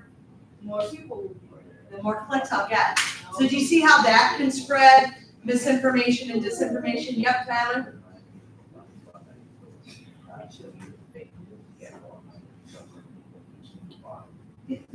Sure, we can bring it to SpongeBob and Bikini Bottom. And who's the mayor? Is there a mayor? Who's Crab? Oh, right, thank you. Check the date. I fall into this trap as well as I read something and I'm like, whoa! And then I look and it's like 2 years old. So you want to make sure you're checking the date. And then you can also use fact-checking sites. So another thing I do is I go to a site, it's called I forget exactly what it's called, I could find it, like bias.com. And it's called mediabias.com. Because if I don't know the source, I don't recognize the source, it's not the New York Times, it's not the AP, but it's a pretty interesting component. I will go to this thing called Media Bias. It's a website. And I hit search, and it allows me to put the name of the site or the newspaper, the magazine, whatever it is, and I put it in there and I hit click, and it tells me, it gives me like a spectrum. And it tells me like, where do they sit? Well, that's really far right, and then it'll say, this periodical is known for inaccurate disinformation or the news, the New York Times leans a little bit left, but they're very accurate. So that also is another way for you to vet your sources. Does that help a little bit? I'm gonna wrap it up there because I need to get to lunch and back to life. Questions, concerns, comments? All right. I gave you guys all I had. Poured it out. You owe me something. Oh, thank you. I don't think so. No, but my side of the deal, remember? My side of the deal was to give you all the information I could. I did that. My side of the deal was not to make you feel embarrassed, ashamed, judged. Did I do that? No, I made you feel bad? No, I didn't do that. Your side of the deal was to find one thing that you walk out of this room with. Do you guys all feel like you walk out with at least one thing that you have learned, or you already knew, but I said it a different way? You just saying that, Tyler? All right, tell me what the one thing is that you came out of here with. That little station is in there. Sextortion. Yeah, that's a great one. What else? What else does someone else? Yes. We wanna know what happened to Anna. Anna, Yeah, what happened now? Yeah. I do kind of leave it there to see if someone comes Yeah, back. I don't know. Anna did exactly what she's supposed to do. She went to her mom. And I'm gonna be really honest. That's tough, right? You gotta go tell your parents or your mom or whoever, I messed up. I've been talking to this guy for 4 weeks. I thought he was a sophomore at the other school. Turns out he's a 38-year-old guy, and your parent at this point is like, you what? Are you kidding me? And what do you still have to tell him? He's kind of new. But I am telling you, as a mother, please ask for help. Do not roll the dice and go meet them. Or Tyler, do not think I will outsmart them and I will send them focus pictures or go get help. Because at the end of the day, whether it's your parents, your teachers, we love you. And we are not here to make you feel bad or get you in trouble or yell at you. I know it feels like that's our job, but our job really is to protect you. And there's one more thing I want to say, and I'm very serious, is that no matter what mistake you make, Tyler, you got me, you listening? No matter what mistake you ever make, do not panic. Do not make decisions that end your life. Because I'm telling you, it's 57 years old. In my life, I'm not telling you what it is, I have done some really dumb things. Dumb things where in the moment, I felt like I completely effed up my life on this one. Why go on? And now at 57, I can stand here and tell you every single thing that I've messed up on, I've recovered from. You will recover from any mistake you make. The boy who was standing in front of the judge, who said you're going to jail for 10 years, he is getting his college degree 2 years later, but he's getting it in May. And he paid a dear price, and his life was hard, and it cost a lot of money, and a lot of tears, and a lot of stress. But he's okay. He's the one who said, go talk to those kids and tell them to slow down. But he told me too, for a while there, I was suicidal. I didn't think I would survive this. We'll survive that. So ask for help, and be thoughtful. And more than anything else, especially at your age, support each other. That's what I need you to do. You four back there, you've been so awesome. Alex, you've been great. You all have been so great. Those people that I kind of picked on,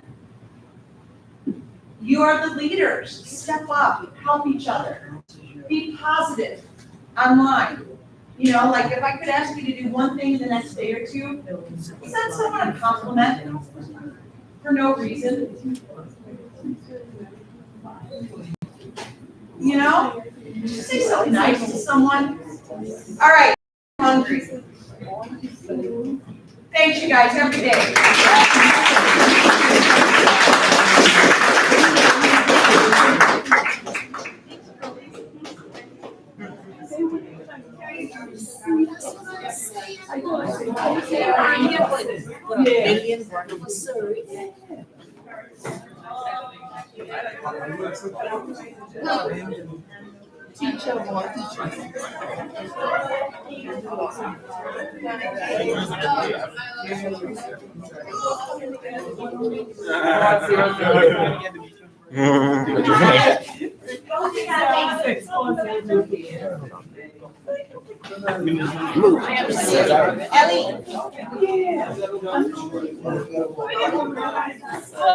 So it'll be big next time. Nobody else will know. Yeah. Find a piece of garbage and move it now. Yeah.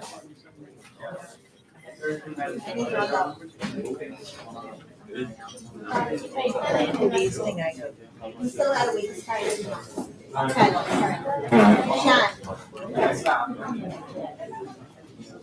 Sean. Word.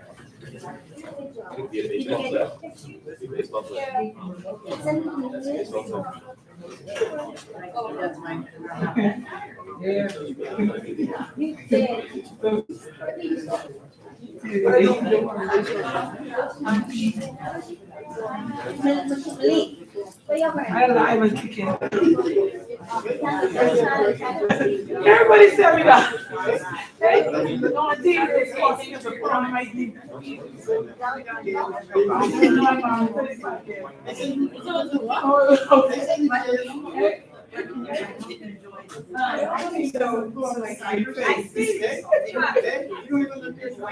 Don't do it. 62.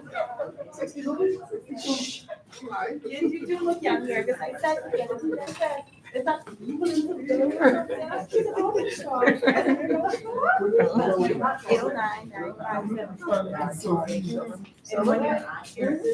Yeah.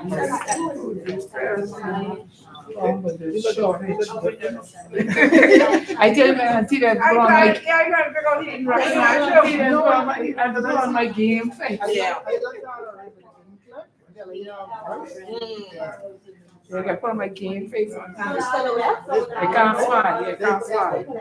Yeah, no, honestly, it's a parent now from Barbacoa. Yeah, what excuse they Baby got? died, right? Science with the Father Rose daughter. Yeah, she died, she buried her on the street 3 years ago. And then they had a teacher who went on maternity and one who leave. So then 4 science teachers, they had a Patrick J. Bell in Abacoa, only one teacher there. What I did with one or two high schools and some like community centers. Mhm. I Get your magic wand. presentations for them. And you got teachers still home waiting. Yeah, they don't be making no sense. Oh, and Nora Ferguson says, home too, waiting for supply. She's like. Oh, okay. And they need language. She waiting for them to call up. Need language. So I That's don't what I know. said. They need it. I don't. Oh Lord. Honestly, all Dominique turned out to be is a manager. Yeah, she just. Did you get more? Hello. Hello, Liz. Hello. Belinda Wilson. President of the Bahamas Union of Teachers. Oh, Yeah, so some of you would say, a few of my officers came. Yeah, good.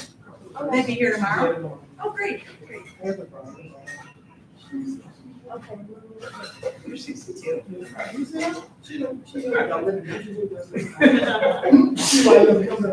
Yes, the Bahama Life. They're not mine. You'd have to ask the boss lady over there at the table. I'm sure she'll say yes. Alex, Hi. I need one of these pencils, please. Should I go? Yes. What else do you want? So tomorrow, God's willing. Yes. Thank you very much. Hey, Ms. Wilson, Yes, sir. With your dad. do I find your office that I can come? Did you- because I did you know learn it it's all? in- Why don't we find an office, what you need to say, you can sing it out? Oh, no. My name is Ed. And, rights and agreements them in my. Okay. Any- Yeah. I have a lot of experience. They have fun. I like to share to especially boys. Anna is a very successful young woman now. He's 80. And, yeah, I wanted to come in and build up. I guess you wanna do this in school. Are you walking to your dad's office? You need to connect with the boys. But I- person. Maybe I'll walk with Because you. the boy, Am I staying with Because they go in the schools. I know, I gotta see that. Yeah. Tomorrow would be better because I Yeah, have my work. son, that's why I should get it. Can you wait 2 minutes? Not if you know me very well. What's, Okay. tomorrow? Yeah. How long do I have the teachers? Till 2:00. From, You said 9 to You 2. get my name? I don't give them lunch. Yes. Okay. We'll have like something set up when they come in the morning, and Yeah. then we'll have a lunch. We gotta have something, Absolutely. because everybody will be like an attitude. Yeah. The head of the. Yes. I'm gonna send you some information She's the one that government. for the boys club. I was telling you, not that you give them a message publicly, Yeah, and you get to see them. Yeah. Cause when I send them as the prime minister, stay in town and deal with whatever, they call, he said, he leave the shoe. Was he 2 days later, I was in his office, I asked him, I said, why? Yeah. I said, you need to realize that it's also what you in here for Yeah. you to be able to go all about, so you need to, that's what I say, you can't be home undone and be going She's on been all out with day. the boys club? Yeah, Yeah, I there gotta are speak to places, there are some places who already have the boys club, Okay, and they go into the schools, so Yeah. they can, and yeah, okay, thank you. yeah, no problem. That's good, thank you. Yeah, I can get the number and everything. Okay, that's fine. All right, tomorrow, Lord, and Bye-bye. I give you your support. That's what sister, because I almost put out for coffee. I know. That's a nervous ticket, man. Coffee going on? I am. Oh, Yeah, I do, okay. Tell them, I was out. Alex is coming. Doesn't tell them nothing. He's fine. You can go through. Okay. I'm giving him the right not to come to I the, think she's going around I there. think he needs some. I do too, that's what I. What's that? I think that, Yeah, well, Yeah. Came early. So is. Yeah, tomorrow. Tomorrow. Between two, So that so we only have a little if you ever break, wanna so- come back, you can. yes. I wanna come back. But it's been easier actually to have her here. I Tell But if you ever. Yeah. I can come stay with, come live with you for, Well, I have options. Yeah, you'll see it tomorrow. I don't give anybody my bedroom, oh, I don't want but I you, have, you have other I options. have another place I can say, wow, people use my house, I don't say that to everyone. Wow, I feel special now. Okay, that doesn't mess you up at all, does it? Okay. No, not at all. Okay, I'll see you around 5:45, Yeah. 5:50, okay. Thank you.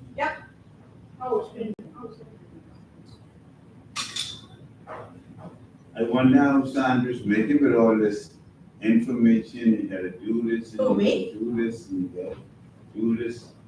What time you go to bed? Use the way lost it. Oh my gosh. Then you got the little children, Andreas, them to deal with. I don't know exactly, I don't have a life. I don't know. Everybody's saying Sandra suffers.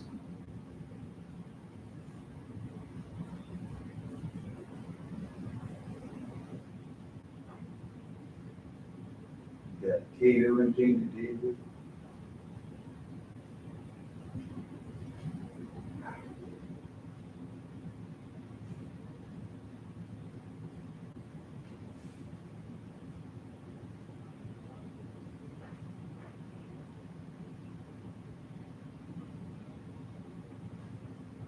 Find the truck.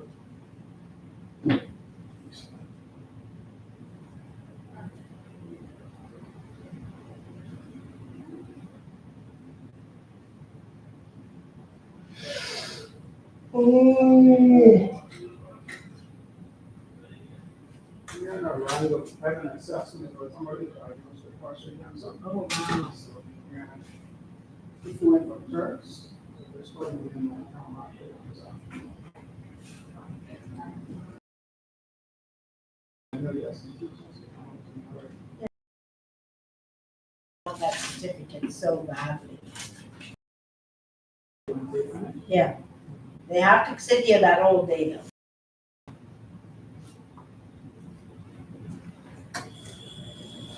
This group today was engaging well. Oh, that's good. At least they took a lot in, so we have learned a lot.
crazy, right? That forced me.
You wait to look up something.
Wait, you know somebody can't work with me if the first thing they do is get mad at something I say.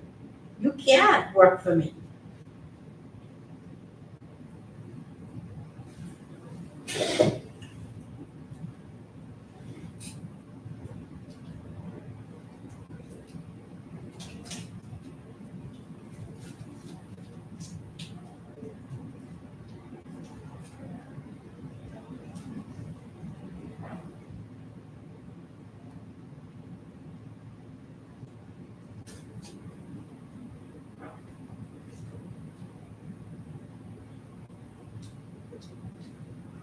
Why do I not trust somebody?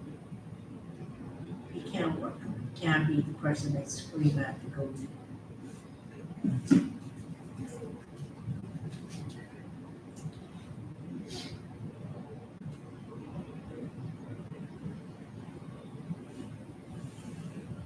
All right, let's end this day.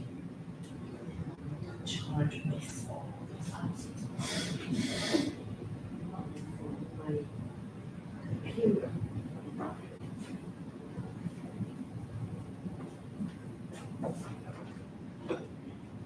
Okay, here's something. Come on. Every time I come in there, they sit down.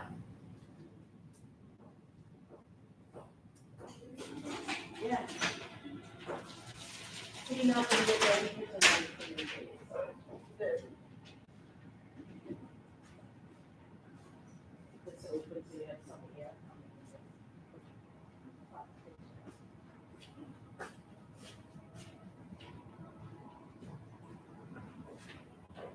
You don't have to move them in, just put new apples, new Oh, okay. oranges, wrap them, sandwiches. And we need ice for this, fix that. But more cookies, that kind of stuff. You don't have no walls, so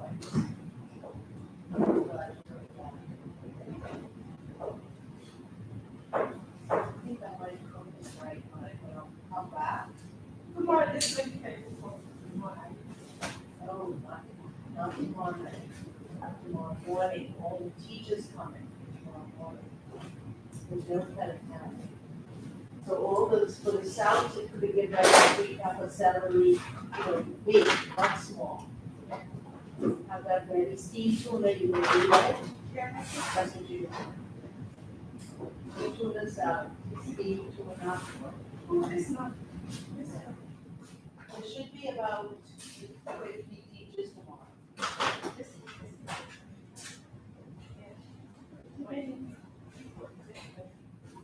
About 20 people. Yes, I said, whatever, 20.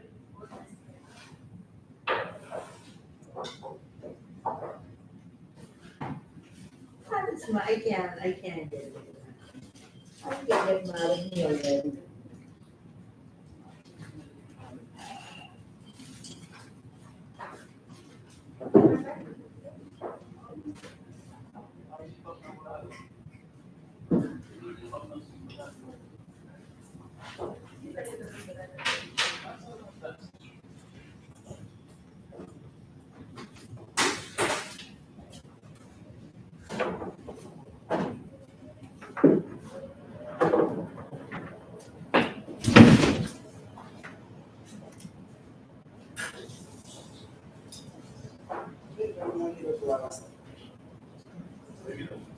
Ms. Alexander is gonna be a charge past couple of days. Sorry? That's gonna be a charge past couple of days. Good, I'm glad you could understand it. Most people just look at me and say, I'm crazy. Very interesting. If there's anything you could think to add to it, put it down. All right. That's why it's up here.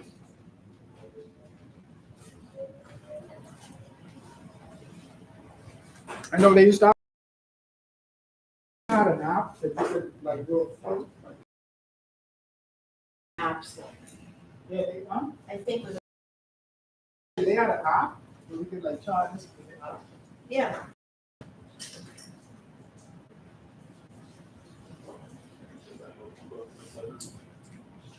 Problem with those kinds of apps is they cost so much money. They're not, the free ones can't handle that level of detail. It's, then you're really talking thousands of dollars. Because I could put that in a Canva Enterprise key, but that's $2,000 minimum. I don't have that right now.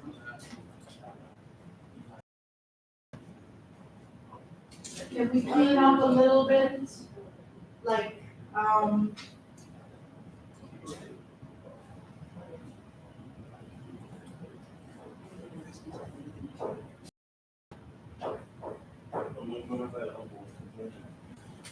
nobody tells where people loves job.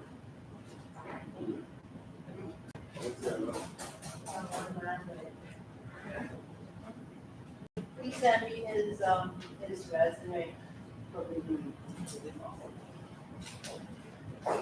And then I asked him what question he get mad at me. I said, you cannot work for me, get mad at me, pay you back, they'll kill me. If you get mad at me fast like that, you can't work for me.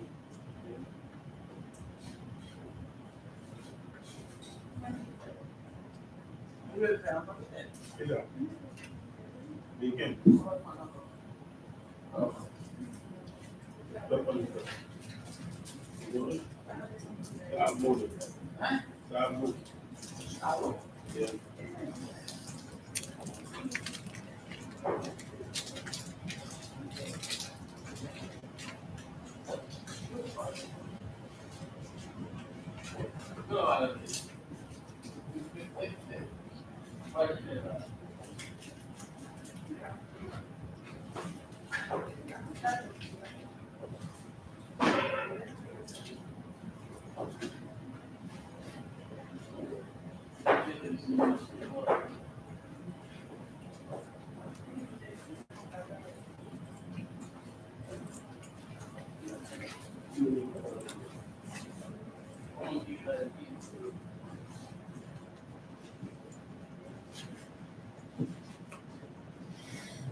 Okay, Onique, This one. the next thing, hold on.